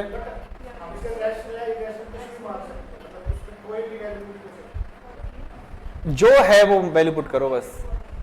जेड है तो जेड की ही वैल्यू पुट करो आप, मतलब वैल्यू जो उठानी है आपको जेड है। भाई इंटीजर है तो इंटीजर ही उठाओ आप, इंटीजर है तो इंटीजर ही उठाओ, उससे पूछो क्या बन के गया, डबल बन के गया तो आधा बन के धरा। हाँ हाँ बिल्कुल, हाँ अगर रियल है तो है, नहीं है तो नहीं है। ठीक है, और हाँ एक बात और, सबसे पहले आपको क्या चेक करना पड़ेगा,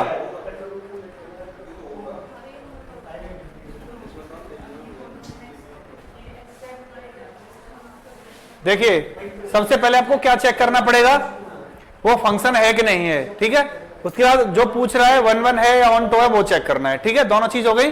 अब हम अपनी बात पे आ जाते हैं। अब बताओ फंक्शन वही same Z10 to Z10, Z10 to Z10। ठीक है, और आपका fx बराबर है, मान लेते हैं 2x। fx बराबर क्या है, 2x। बताओ ये ऑन टू है या नहीं है।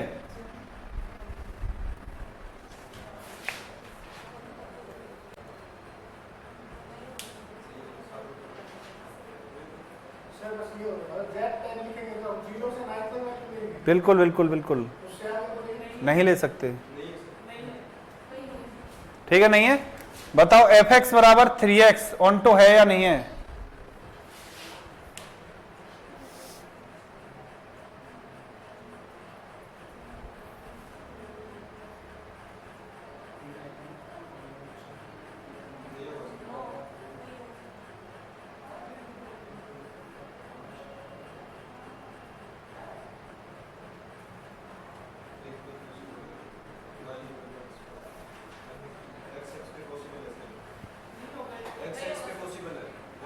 फिर से सोचो, फिर से होगा तो क्यों नहीं होगा, होगा तो कैसे होगा। एक चीज और देख लो, रिमाइंडर थ्योरम आपको हम एक बार समझा देते हैं, रिमाइंडर के बारे में बता देते हैं। अगर नेगेटिव की बात आती है मॉडुलो के अंदर, तो जो मॉडुलो होता है ना उसमें से नेगेटिव को घटा देते हैं, हम पॉजिटिव में पहुंच जाते हैं। जैसे आप परेशान हो रहे हो कि 2 आ रहा है, माइनस का 2 आ रहा है, जैसे जो भी आ रहा है, तो मॉडुलो 10 में इसे हम प्लस का 8 लिखेंगे। ठीक है,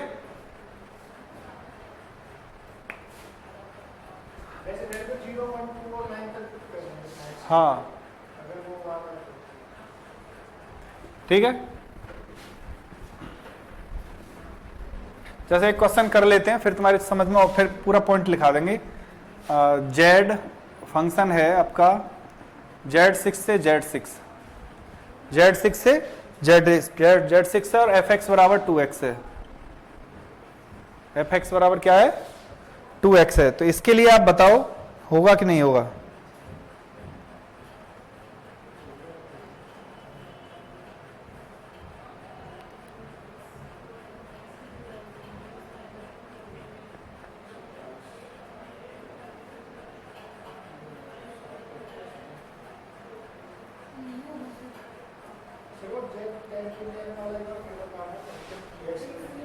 अच्छा, इसी में देख लेंगे। इसमें देख लेंगे। देखो हमारे पास देखना 1 2 0 1 2 3 4 5 0 1 2 3 4 5, ठीक है। हम 0 के पास गए तो 0 हमें कहां पहुंचाएगा? 1 2 पे, 2 4 पे, 3 6 हो गया। 6 मतलब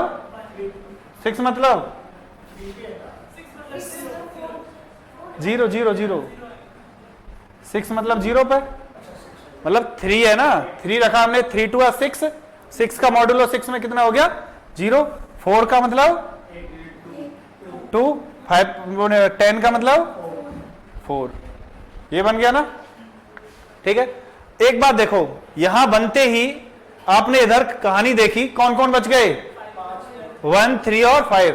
इनका बचने का मतलब हमारा ऑन्टो क्या कहता है? कोई नहीं बचना चाहिए, और ये बच गए तो मतलब ऑन्टो नहीं है, ठीक है। अब इसी चीज को आप देखो 3x पे, आप कह रहे थे ना 3x पे तो देख लोगे, 3 नहीं, आप इसे देखो 5x पे। 5x भी सिंपल है, x पे देखो बस। चलो ठीक है, fx बराबर 5x पे देखो, किस पे? इस पे, हाँ हाँ हाँ हाँ हाँ हाँ बोलो। 3 पुट करेंगे, मिलेगा ही नहीं कुछ। हाँ डिवाइड करेंगे, इनटू हो रहा है, डिवाइड करेंगे तो मिलेगा ही नहीं हमें। अब इसमें देखो 5x में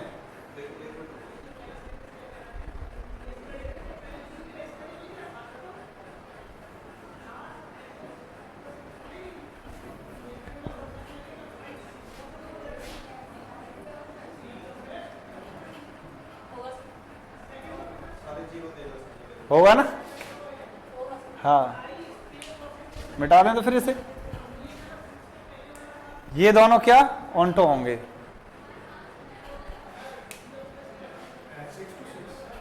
6 to 6, हाँ ठीक है। तो यहां से एक बार फिर से देखिए, आपने वही सेम बन रहा है, जहां पर GCD 1 नहीं है, जहां पर GCD 1 नहीं है वहां तो क्या नहीं बन रहा है? ये ऑन्टो बन नहीं रहा। जहां पर GCD 1 है वहां ऑन्टो बन रहा है ये, तो लिख दो वही बात सेम दोबारा में ऑन्टो में।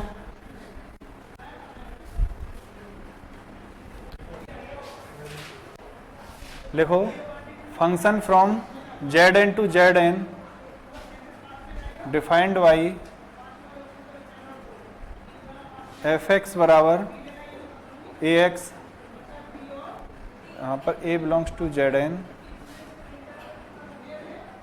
is onto if GCD of an बराबर 1, ठीक है। GCD ऑफ लिखा है तब भी सही है, हो सकता है GCD को वो ये भी लिख सकता है, केवल इतना, इसका मतलब भी GCD ही होता है।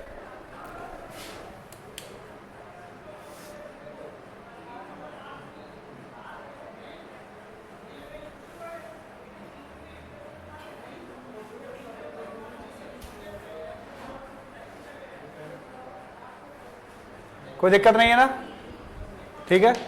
चले आगे इससे,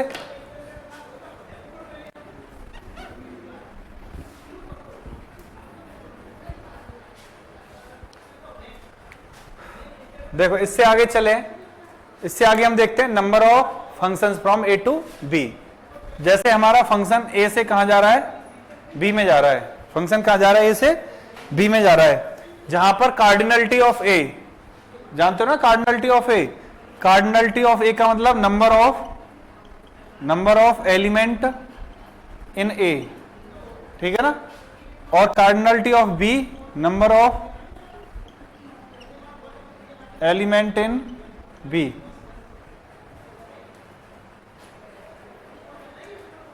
मान लेते हैं इसमें n है और इसमें कितने हैं? m है। ऑर्डर भी बोल सकते हैं, order of A n, order of B n। वैसे पूछेगा, ऑर्डर में नहीं पूछता, कार्डिनलिटी पूछता है सीधा। बताओ, तुम बताओ कितने होंगे?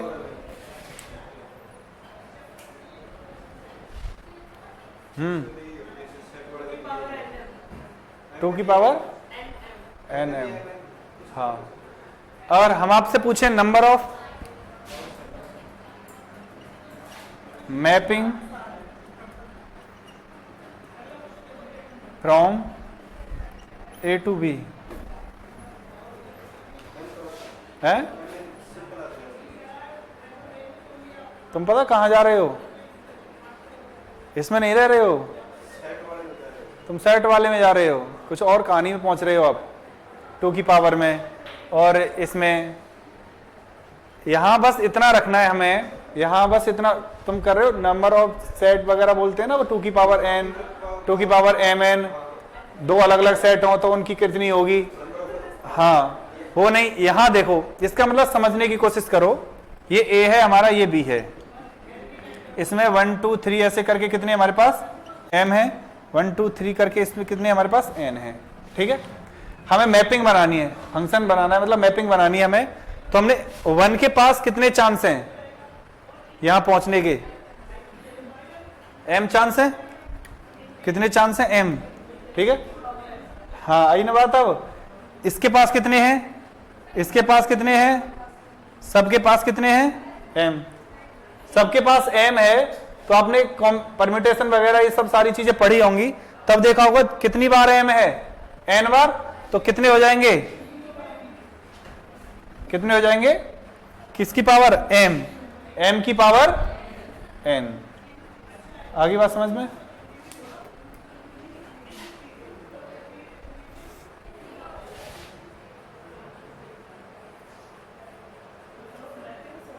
हाँ, टोटल नंबर ऑफ मैपिंग।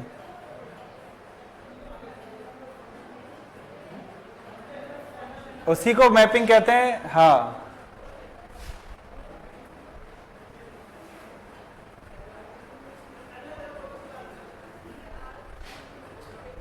इसी को फोटोकॉपी कहते हैं, इसी को फोटोस्टेट कहते हैं। ठीक है,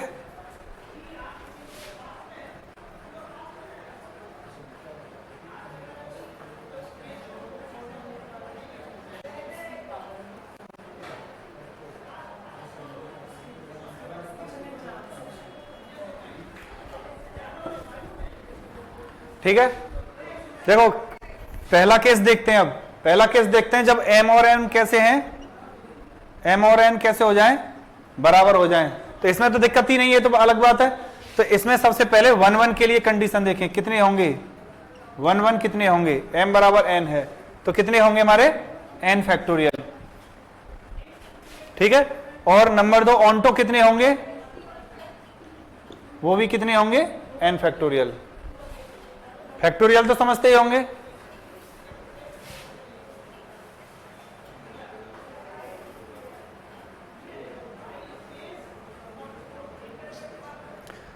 आगे ना समझ में, 1 बार और ऑन्टो कैसे होते हैं, दोनों बराबर होते हैं अगर a और m और n बराबर हैं तो। ठीक है ना, 3 ही एलिमेंट उसमें है, 3 ही इसमें है, ऐसे समझ लो।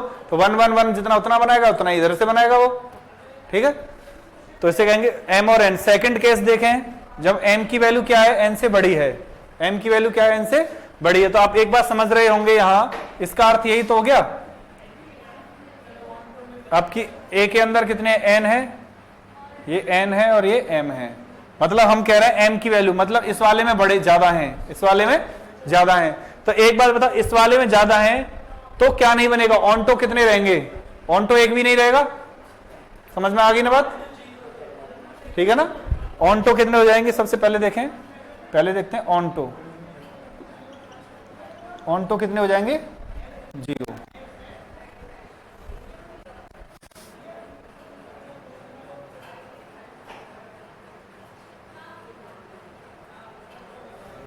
ठीक है, और 1 1 कितने हो जाएंगे, MCN n फैक्टोरियल। और सिंपल करके लिखो तो m factorial upon m minus n factorial. इसे और सिंपल करके लिख देंगे तो m factorial upon m minus n factorial.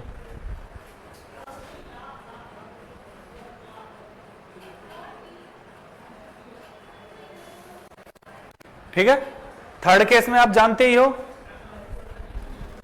Third case कौन सा आएगा,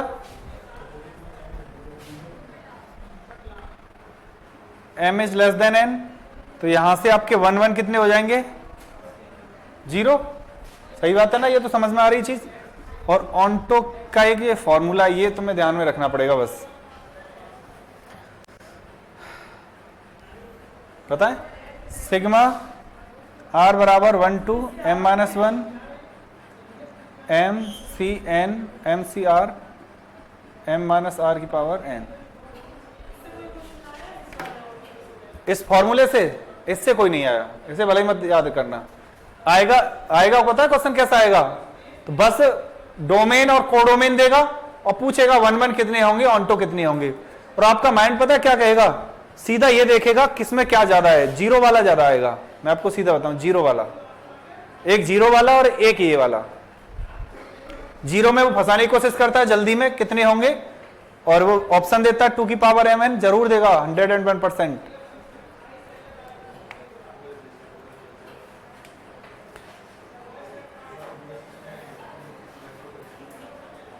ठीक है, कोई दिक्कत नहीं है ना, मिटा दें।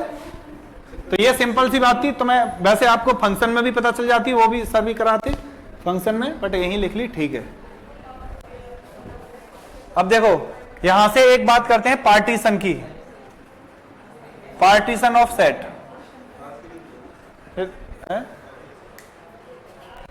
काफी है, थोड़ा सा कर लो, थ्योरम तक तो पहुंच जाए। अभी तो ये इसलिए परेशान हो रहे हो क्योंकि आपने ये पढ़ा नहीं था, ये अभी मतलब स्टार्ट ही कहाँ हुआ है, अभी ये तो वही चल रहा है जो अब 11th-12th वाला ही, अब स्टार्ट तो हो जाने दो कम से कम थोड़ा सा। देखो partition of set, partition of set क्या कहता है, किसी सेट का पार्टीशन हमें करना है, किसी सेट का क्या करना है, हमें पार्टीशन करना है। तो जैसे एक हमारे पास नन एम्प्टी सेट है, we have non empty set,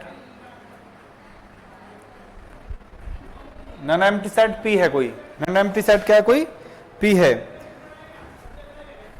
हम इसे कहेंगे is called partition, is called, लिखना तो जरूरी नहीं वैसे, is called partition of any set X, of set X, if पहली कंडीशन क्या है, इस P को क्या नहीं होना है, फाई के बिलोंग नहीं होना है इसे,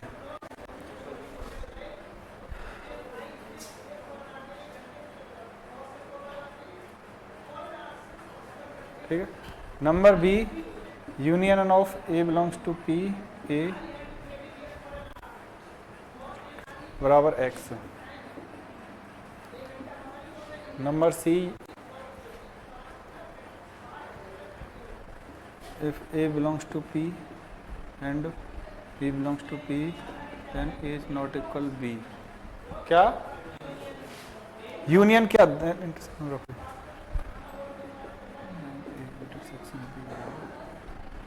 मतलब ये कुछ नहीं है, एक डेफिनेशन से अगर पार्टीशन में कोई पूछता है कि पार्टीशन होगा कि नहीं होगा, और इनमें से 3 ऑप्शन देगा, वो इन्हीं में से कोई सा ऑप्शन देगा, ये इसमें पार्टीशन की कौन सी कंडीशन है या नहीं है।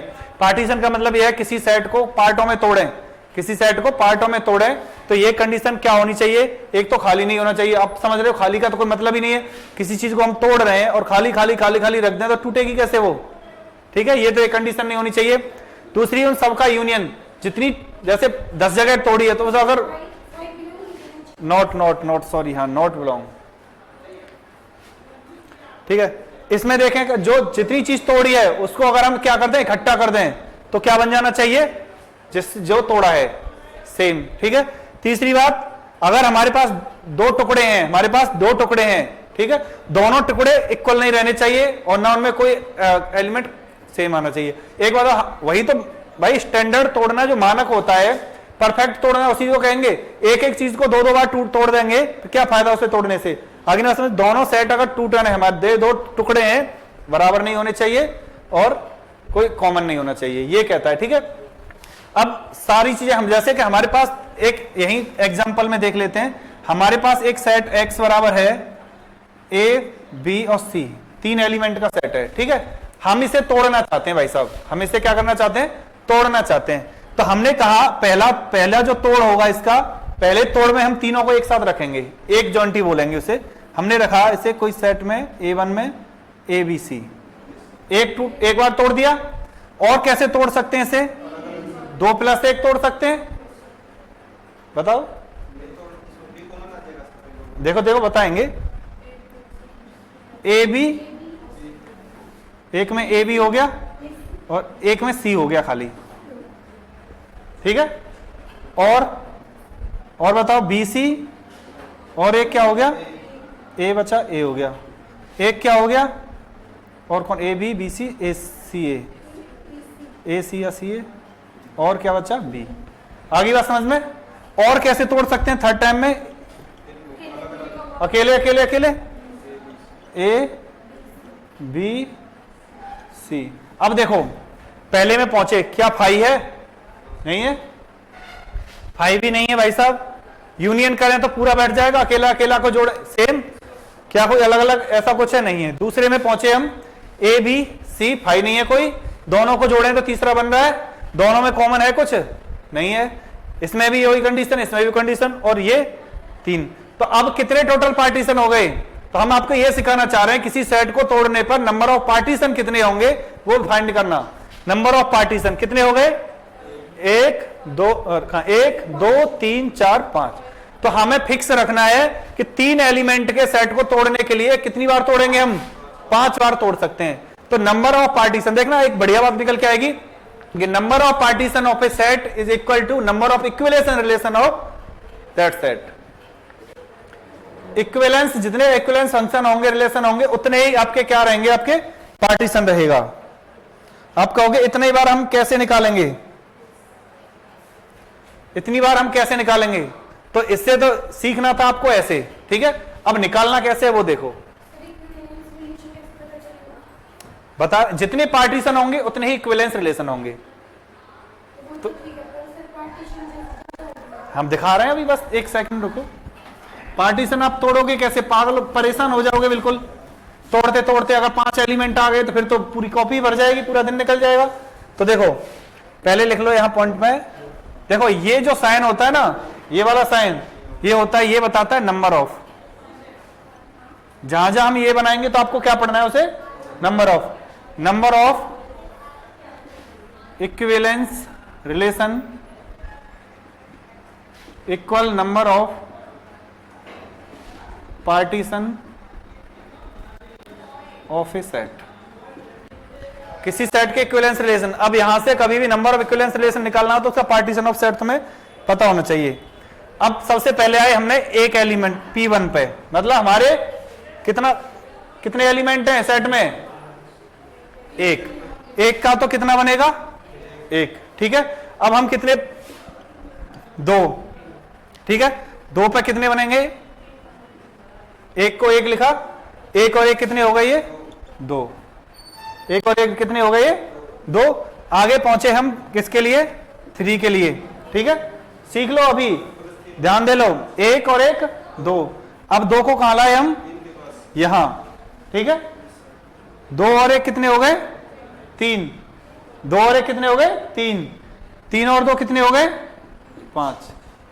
फिर से देखो, 1 के लिए कितने पार्टीशन हो गए, 1, 2 के लिए कितने, 2, 3 के लिए कितने, 5, ठीक है। ऊपर वाला सेम टू सेम यहां, फिर ये सेम टू सेम यहां, फिर दोनों जोड़े यहां, ये दोनों जोड़े यहां है, निकालता नहीं है, सीधा पूछता है हमें। ये तो हम बता रहे हैं याद करने के तरीके कि ऐसे निकालेंगे, कोई पूछे तो हमें तो ये पूछेगा कि नंबर ऑफ पार्टीशन या नंबर ऑफ इक्विवेलेंस रिलेशन किसी सेट में कितने होंगे, उसमें 3 एलिमेंट दे देगा, 4 दे देगा, 5 दे देगा। हाँ,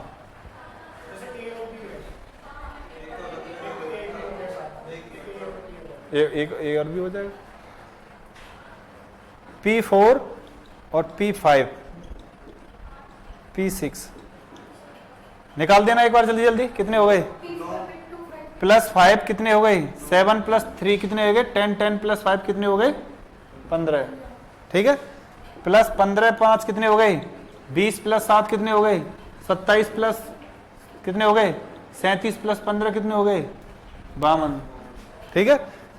52 + 15 कितने हो गए, 67, 67 + 20 कितने हो गए, बोलो 87, ये कितने हो गए, 87 और 27,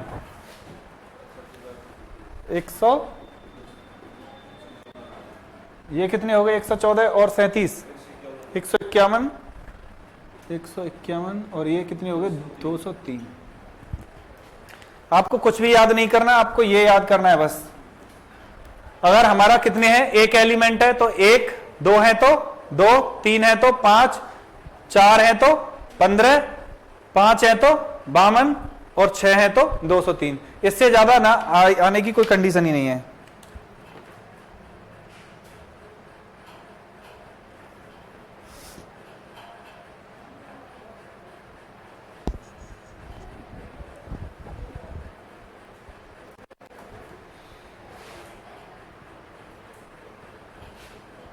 ठीक है,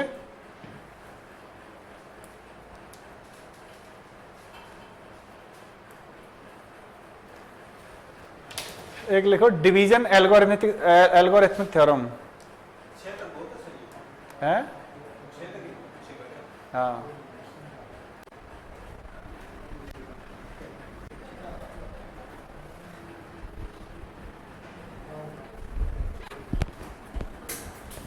अब लिखो डिवीजन एल्गोरिथम।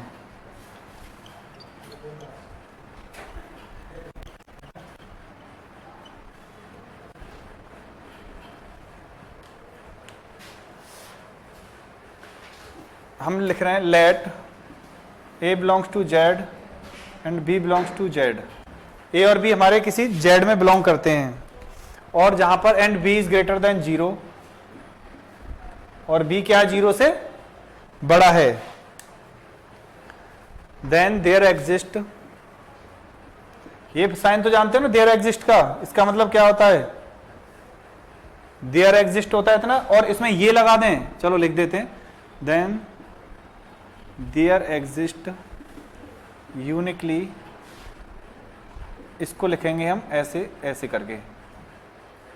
अगर केवल देयर एग्जिस्ट है तो ये देयर एग्जिस्ट यूनिकली लिखेंगे तो ये लिखेंगे Q and are.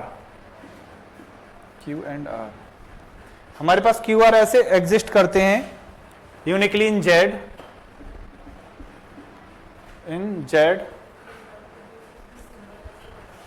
Such that A बराबर बी क्यू प्लस आर।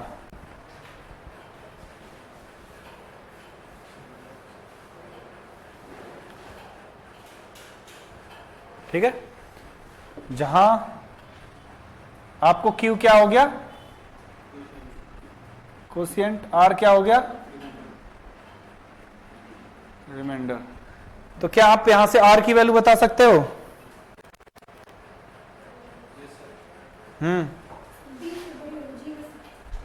तो R की वैल्यू क्या होगी, B से छोटी। ठीक है, ये क्वेश्चन आया हुआ है, ये वाला डिवीजन एल्गोरिथमिक का एक क्वेश्चन सीधा सीधा छपा हुआ है कि रिमाइंडर कहां से कहां होता है। ठीक है, ऐसा कुछ बना होगा डिवीजन एल्गोरिथमिक में, ऐसी चीज लिख रही है, उसके लिए रिमाइंडर क्या होगा। ठीक है, अब देखो है तो कुछ नहीं, है तो ये कुछ नहीं, आप जानते हो सिर्फ क्या है, हम जो डिवीजन करते हैं भाग करते हैं वही चीजें ये। हमें इसमें ये देखना है कि a बराबर बी क्यू प्लस आर है, r हमारा कहां से कहां बिलोंग करता है, 0 से b में। अगर एक क्वेश्चन के तौर पर हम आपसे कहें कि a बराबर -15 है, हमारे पास a बराबर -15 है, b बराबर 4 है, b बराबर क्या है 4 है, तो रिमाइंडर बताइए, फाइंड रिमाइंडर। ये देखना है इस थ्योरम में हमने क्या लिखा है, b इज ग्रेटर देन 0। ठीक है, b क्या लिखा है, ग्रेटर देन 0। बता दो जल्दी से कितना हो गया, देखना -15 ये लिखेंगे, a बराबर बी क्यू मतलब 4, b कितनी 4 इंटू कितना लिखोगे आप 4, ऐसे ही सोच रहे हो ना, बताओ कितना लिखोगे,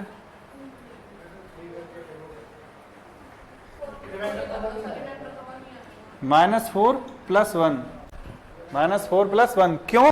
क्योंकि हमारा r क्या होना चाहिए, फिर से देखो, 0 से बड़ा b से छोटा, 0 से वो अलग, हाँ वो इसका एक्सटेंड रूप है, इसका एक्सटेंड फॉर्म है वो। तो इसमें हम क्या लिख देंगे, r बराबर कितना हो गया 1, और b की वैल्यू कितनी है 4, q की वैल्यू कितनी हो गई आपकी -4, ठीक है। इसी में एक एक्सटेंड एल्गोरिथम और है, डिवीजन एक्सटेंड, उसका नाम है बस क्या है, यहीं से देख लेते हैं, उसका नाम है एक्सटेंड डिवीजन एल्गोरिथम। इसमें वो ये कहता है, इसमें तो सिर्फ क्या कह रहा है कि बी, ये सारी चीजें वही है, इसमें बस फर्क इतना है बी ग्रेटर देन 0 बता रहा है, इसमें ये इतना कहता है बस बी इज नॉट इक्वल 0। यहां से तुम्हें पता चला कि बी इज लेस, इसका अर्थ क्या होता है समझते हो ना, B is less than 0, B is greater than 0। आगे बात समझ में? तो मतलब यहां बी क्या हो सकता है, नेगेटिव भी हो सकता है और बी पॉजिटिव भी हो सकता है, ठीक है। यहां आपसे हम यही क्वेश्चन को यहां चर्चा करें, आपको यही तो कहेंगे -15 और b की वैल्यू कितनी -4, यही तो कहेंगे बस। यहां से क्या चेंज हो जाएगा, यहां आपके फाइंड q एंड r कहें तो यहां पर q कितना हो जाएगा -4, r बराबर, r हमेशा क्या रहेगा पॉजिटिव। हाँ ये सारी चीजें सेम, ये सब वही है, इसका एक्सटेंड फॉर्म इतना है कि इसमें तो सिर्फ पॉजिटिव के लिए था, इसमें दोनों के लिए।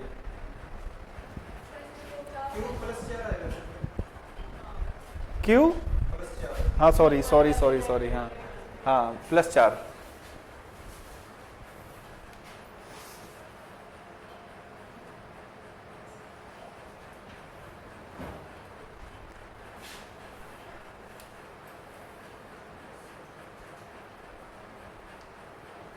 ये ना नंबर थ्योरी थी, ये करा इसलिए आपको, ये क्वेश्चन आपको कहाँ मिल सकते हैं, स्टार्टिंग के पार्ट में भी मिल सकते हैं, बाद के पार्ट में भी मिल सकती है। ये डायरेक्ट सीधे सीधे क्वेश्चन होते हैं, छोड़ने को तो छोड़ के डायरेक्ट हम ग्रुप थ्योरी पे पहुंच सकते थे, कोई दिक्कत नहीं थी, लेकिन हम सोच रहे हैं पहले से पूरा बेस बन जाए, तो फिर आपको डायरेक्ट वहां नोट लिखाते जाए सीधे सीधे, नोट ये एग्जाम्पल, नोट ये एग्जाम्पल, नोट ये एग्जाम्पल, ठीक है। अगर आपको 1 ऑन टू पता होता तो अब तक हम बहुत आगे पहुंच गए होते।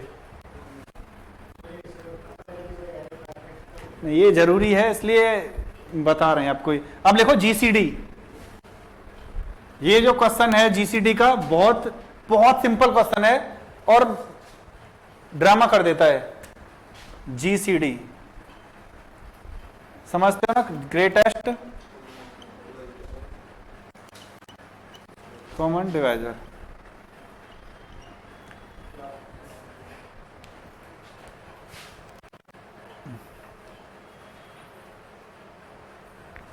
देखो हमें अपना समझने से काम है, जीसीडी ग्रेटेस्ट कॉमन डिवाइजर, हमारे पास ये ए और बी हैं, हमारे पास ए बी है, इनका हमें जीसीडी निकालना है, इनका हमें जीसीडी निकालना है। तो जीसीडी का मतलब है इन दोनों में कॉमन हो और कैसा हो, ग्रेटेस्ट हो, इन दोनों में कॉमन हो और कैसा हो, ग्रेटेस्ट हो।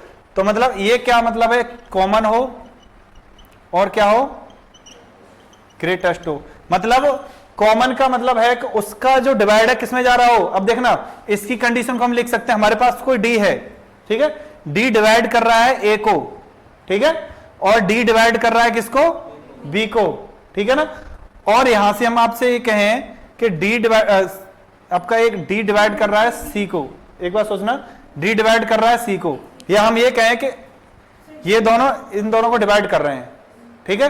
तो ये जो डी है वो ग्रेटेस्ट है, वो कैसा है, ग्रेटेस्ट है, मतलब इससे बड़ा इनको कोई डिवाइड कर ही नहीं सकता, इससे बड़ा इनको कोई डिवाइड कर ही नहीं सकता।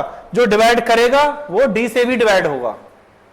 सिंपल बात है, देखो 4 और 6 है, 4 6 में क्या कॉमन है, दो कॉमन है, सिर्फ 2 ही तो कॉमन हो सकता है। क्या इससे छोटा एक कॉमन हो गया, बस एक कॉमन हो सकता है, लेकिन क्या 2 से बड़ा कोई कॉमन होगा, नहीं होगा। छोटा जो कॉमन होगा उसमें भी, उसका भी डिवाइड किस में जाएगा, डी में जाएगा। भाई छोटा ही तो आ सकता है, मतलब सब छोड़ो, कॉमन डिवाइड, इसका मतलब ये है कि दोनों में भाग जाना चाहिए, इन दोनों में किसी का संख्या का डिवाइड जाना चाहिए, हमें इतना पता है बस, ठीक है। और ये है, और इसके साथ एक चीज और लिख लो आंख बंद करके, ये हमेशा कैसा रहना चाहिए, पॉजिटिव रहना चाहिए, ठीक है। और यहीं पर आपसे हम अगर ये पूछें -ab b minus A minus B A B और हो गए सब। हाँ, इनका सबका जीसीडी क्या होगा, डी। ठीक है ना, ये बात समझ में आई। ये कोई भी है, सबका जीसीडी हम कितना लिखेंगे, सेम। हम आपसे पूछें -2 -5 का, -2 -4 का जीसीडी पूछे, और -2 + 4 का पूछें, या 2 4 का जीसीडी पूछे, कितना आएगा, 2। ये बताना चाह रहे हैं बस आपको।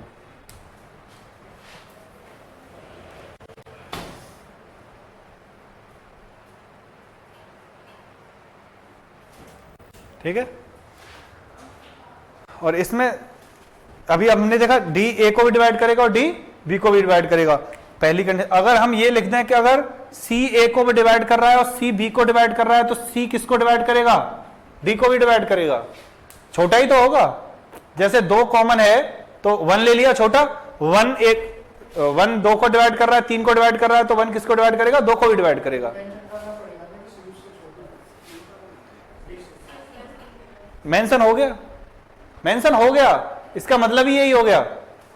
अगर डी ए को डिवाइड कर रहा है, डी बी को डिवाइड कर रहा है, तो सी ए को डिवाइड कर रहा है, सी बी को डिवाइड कर रहा है, तो सी डी को भी डिवाइड करेगा, क्योंकि हमारे पास यहां जो डी है वो क्या है, जीसीडी है।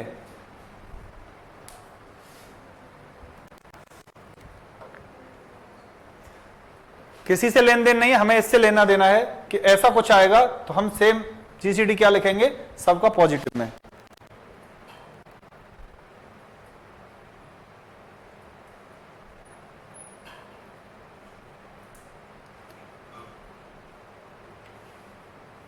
ठीक है, अब देखो अंतिम छोर पर चलते हुए बस इन दोनों को मिक्स करके कैसे देखना है हमें, यूक्लिडियन को, और ये डिवीजन एल्गोरिथमिक है और ये जीसीडी है, इन दोनों को मिला के हम कहते हैं यूक्लिडियन एल्गोरिथम। Euclidean algorithm. अब एंट्री कर रहे हैं, आपको बताएं हम नंबर थ्योरी में, पक्की वाली नंबर थ्योरी जो ग्रेजुएशन की है उसकी नंबर थ्योरी में।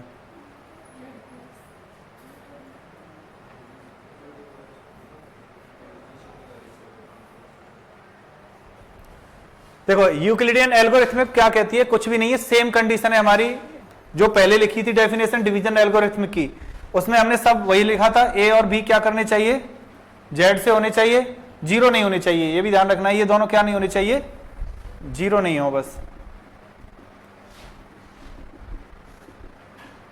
And uniquely there exist uniquely क्या, आर और क्यू, ये भी कहां से होने चाहिए, हमारे जेड से होनी चाहिए। वही सेम कंडीशन ए बराबर क्या होना चाहिए, बी क्यू प्लस आर, ये कंडीशन हमारे पास बन के आई। ठीक है, अब इस कंडीशन को हमें आगे बढ़ाना है, बस यूक्लिडियन एल्गोरिथम में कहती है इस कंडीशन को, एल्गोरिथम को आप आगे बढ़ाओ, तो आगे बढ़ाओगे तो आप कैसे बढ़ाओगे ये सीखना है, बस हमें यूज नहीं करना, बस देख लो, यूज तो हम डायरेक्ट आंसर ही बता देंगे। अब जैसे अब यहां हम ये लिखेंगे तो हम यहां से उठाएंगे बी को, ए बराबर बी क्यू प्लस आर लिखा है, यहां से हम किसे उठाएंगे, बी को, बी को उठाने के बाद आर को उठाएंगे, आर को। अब देखो यहां जब क्यू कोशिएंट था, ये डिवाइजर था, देखो ये क्या था आपका डिविडेंड, ये क्या था आपका डिवाइजर, ये कोशिएंट और ये रिमाइंडर। यहां हमने क्या उठाया, इसका डिवाइजर उठा लिया, अब इसे रिमाइंडर को क्या बना दिया हमने, डिवाइजर, और यहां Q1 ले लिया कोशिएंट। ठीक है, और बचा क्या, R1। ठीक है, एल्गोरिथमिक कह रही है ये, एल्गोरिथमिक का मतलब यही है कि सेम डिट्टो आगे कंडीशन को आप बढ़ाते जाना है। अगर हम यहां लिखें तो यहां क्या लिखेंगे, अब R बराबर R1 into Q2 plus R2 and so on, last तक पहुंचाएंगे हम। हमने मान लिया ये Rn-1 कुछ ऐसे करके आ गई, कुछ भी आ सकता है यहां, ऐसे ये Rn हो गई, और इसे हम क्या कर दें, Q2 Qn प्लस 1 प्लस यहां 0 बनना चाहिए, बस ये देखना है आपको, लास्ट में रिमाइंडर 0 रखना है किसी भी हालत में।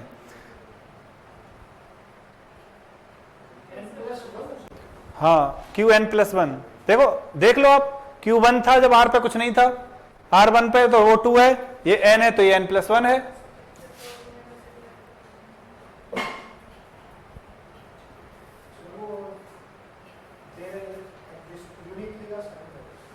हाँ हाँ यूनिकली।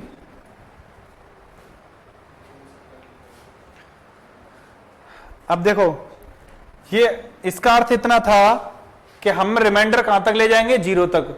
जहां 0 रिमाइंडर हो गया इसका मतलब पूरा डिवाइड जा रहा है। अब यहां पर एक कंडीशन क्या हो गई, सेटिस्फाई हो गई। तो हम इसे इक्वेशन में यूज करके सेटिस्फाई कराने की कोशिश करते हैं इसमें, तो ठीक है। लेकिन हमारा जो क्वेश्चन करने का तरीका होगा, हम यहां सब कुछ यूज नहीं करेंगे, ठीक है। यहां से तो हम ये देखेंगे जो तुम्हारा रिमाइंडर है, जैसे इस वाले में रिमाइंडर कहां से कहां रहेगा, 0 से b तक। इसमें कहां रहेगा, 0 से R1 कहां तक रहेगा, R तक। ऐसे देखना है, ठीक है। R की वैल्यू पूछ सकता है बस यहां से तो हमसे। बाकी का हम जो आगे क्वेश्चन करेंगे उसमें देखेंगे, इसका यूज ही नहीं करना, हम डायरेक्ट ऑप्शन से उठा लेंगे बस, ठीक है। तो यहां अगर इस चीज को अब हमें जीसीडी के साथ देखना है, हमारे पास लिखा है a बराबर बी क्यू प्लस आर। क्या लिखा है, a बराबर बी क्यू प्लस आर। तो हमारा जीसीडी ऑफ देन हम यहां देखेंगे जीसीडी ऑफ ए बी। जो ए बी का जीसीडी है वो बराबर होगा जीसीडी ऑफ बी आर के। ये थ्योरम लानी थी उस समय। अगर ऐसी कंडीशन दे कौन किसके बराबर होगा जीसीडी, तो ये आपको फिक्स कर देना है।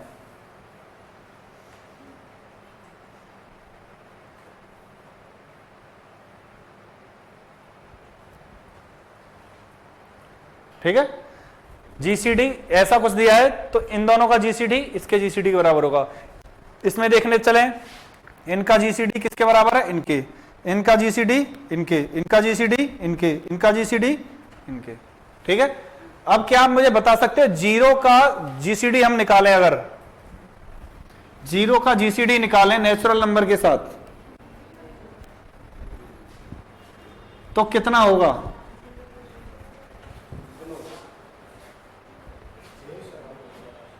है? और 1 के साथ जीसीडी कितना रहेगा? 1 के साथ 1 ही रहेगा। ठीक है ना, बताते हैं दोनों जीसीडी और एलसीएम भी। पहले एक यहां पॉइंट लिख लो बस कि ए लीनियर इक्वेशन जो आएगा वो क्वेश्चन अब स्टार्ट हो रहे हैं। ए लीनियर इक्वेशन जिसके लिए हमने यूक्लिडियन बताई है वो स्टार्ट हो रहा है। ए लीनियर इक्वेशन ax बराबर by। अब पता है नंबर थ्योरी क्यों अच्छी है, फायदेमंद है तुम्हारे लिए। शायद आप लीनियर इक्वेशन नाम के चैप्टर में से ना पढ़ें कि कैसे सॉल्यूशन निकालते हैं, यहां पढ़ लोगे कि ax प्लस by बराबर c दिया हुआ है। ठीक है, यहां आपसे पूछे कि इसके कितने सॉल्यूशन होंगे, नंबर ऑफ सॉल्यूशन आपसे पूछा जाए तो कैसे बताओगे? 0.8। हाँ, नंबर ऑफ सॉल्यूशन आता है क्वेश्चन, लीनियर इक्वेशन में पूछे कि नंबर ऑफ सॉल्यूशन कितने होंगे इसके, तो क्या आप बता सकते हो? या नंबर ऑफ सॉल्यूशन बाद में देखें, पहले ये देखें इसका सॉल्यूशन होगा या नहीं होगा, ये इसका सॉल्यूशन आपके पास है या नहीं है। तो लिख लो a linear equation has solution if and only if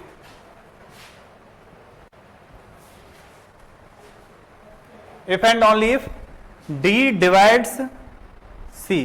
पहले इसका मतलब भी समझ लो, इसका मतलब है डिवाइड्स। ठीक है, इसका मतलब ये नहीं है, इसका मतलब ये नहीं है। डी डिवाइड सी का मतलब है ये। ठीक है, यह ध्यान रखना यार, डी डिवाइड सी का मतलब ये है सी डिवाइड डी। ठीक है, ऐसे का मतलब, इसका मतलब डिवाइड सी। और यहां पर आपका डी क्या है? GCD of A B, GCD of A B.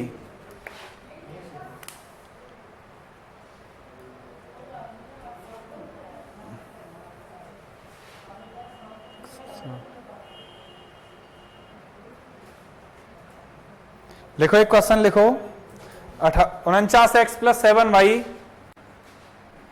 49x plus 7y equal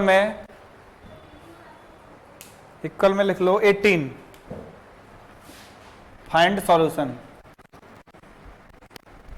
अब यहां पे ऑप्शन दिए होंगे आपको, फिर कैसे करोगे आप? ठीक है, तो आपको इसमें सीधा बोल देना है कि इन दोनों का जीसीडी कितना है, 7 है, बट 7 18 को नहीं करता है, तो नो सॉल्यूशन।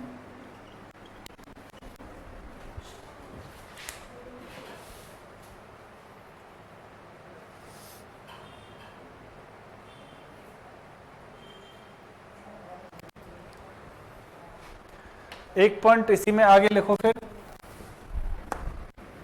इन पॉइंट को नोट में कर करके चलना है, जो स्टैंडर्ड लिखा रहे हैं, ये रिवीजन में यही देखने हैं आपको बस। अगर हम आपसे कहें कि इसका एक इक्वेशन, इसका सॉल्यूशन अगर पहले से दिया है, हम कहें if x naught y naught are solution of ax plus by बराबर c,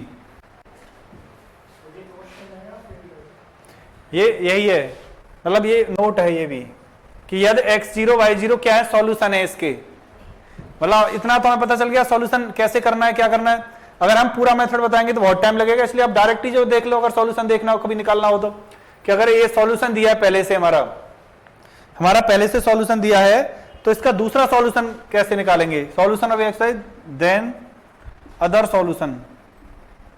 एक सॉल्यूशन उसने दिया है और अन्य सॉल्यूशन पूछ रहा है, तो हम कैसे निकालेंगे, तो हम निकालेंगे x डैश बराबर x naught plus B upon D और y डैश बराबर y naught minus A upon D. ये सीधा आंसर है। जहां पर d तो समझ गए, हमेशा क्या है, GCD of A B.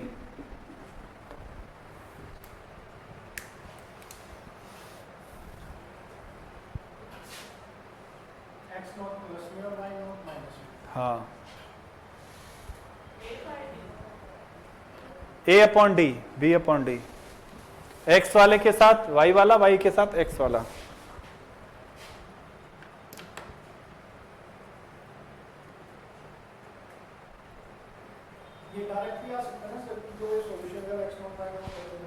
Direct और कुछ नहीं दिया हो तो ऑप्शन में अगर एक चीज हम खुद से नहीं करा रहे, वो क्या कि सॉल्यूशन फाइंड करना। सॉल्यूशन फाइंड करना यूक्लिडियन डिवीजन पढ़ा है ना अभी, यूक्लिडियन एल्गोरिथम, उससे सॉल्यूशन फाइंड करते हैं, लेकिन आपको जरूरत नहीं है, क्योंकि जब आपके पास ऐसा कुछ दिया है 2x प्लस 5y बराबर 9, ऐसा कुछ दिया है और ऑप्शन में दिए हैं फाइंड सॉल्यूशन, बस एक्स वाई की वैल्यू आपके पास होंगी, इसमें पुट करो, सामने निकाल लो। ठीक है,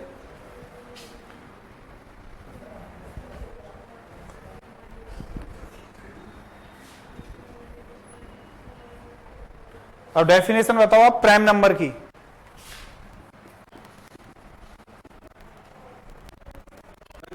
प्राइम नंबर क्या होता है?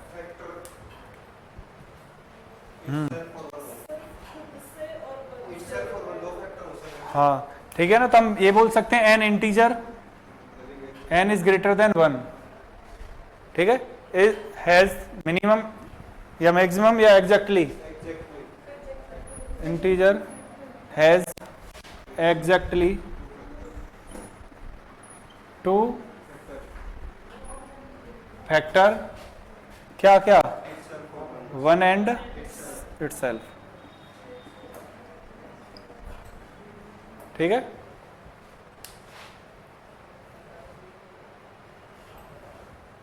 कोई दिक्कत यहां तक? एग्जैक्टली 2 फैक्टर या फैक्टर को डिवाइजर भी बोल सकते हैं, जहां दिक्कत मत लेना, 2 फैक्टर या 2 डिवाइजर। कैसे, ये और ध्यान रखना है, ठीक है ना, positive divisor 1 and itself. Example तो बताइए आपको, एग्जाम्पल कहां से स्टार्ट होगा? 2 3 5 7, हटा दे यहीं से। अब आप कोप्राइम की भी बता दो हमें, फिर लगे हाथ। कोप्राइम तुम तो बताओ बताओ, कोप्राइम या ऐसे कहें से रिलेटिवली प्राइम, अब तो समझ में आ गई है? अरे रिलेटिवली प्राइम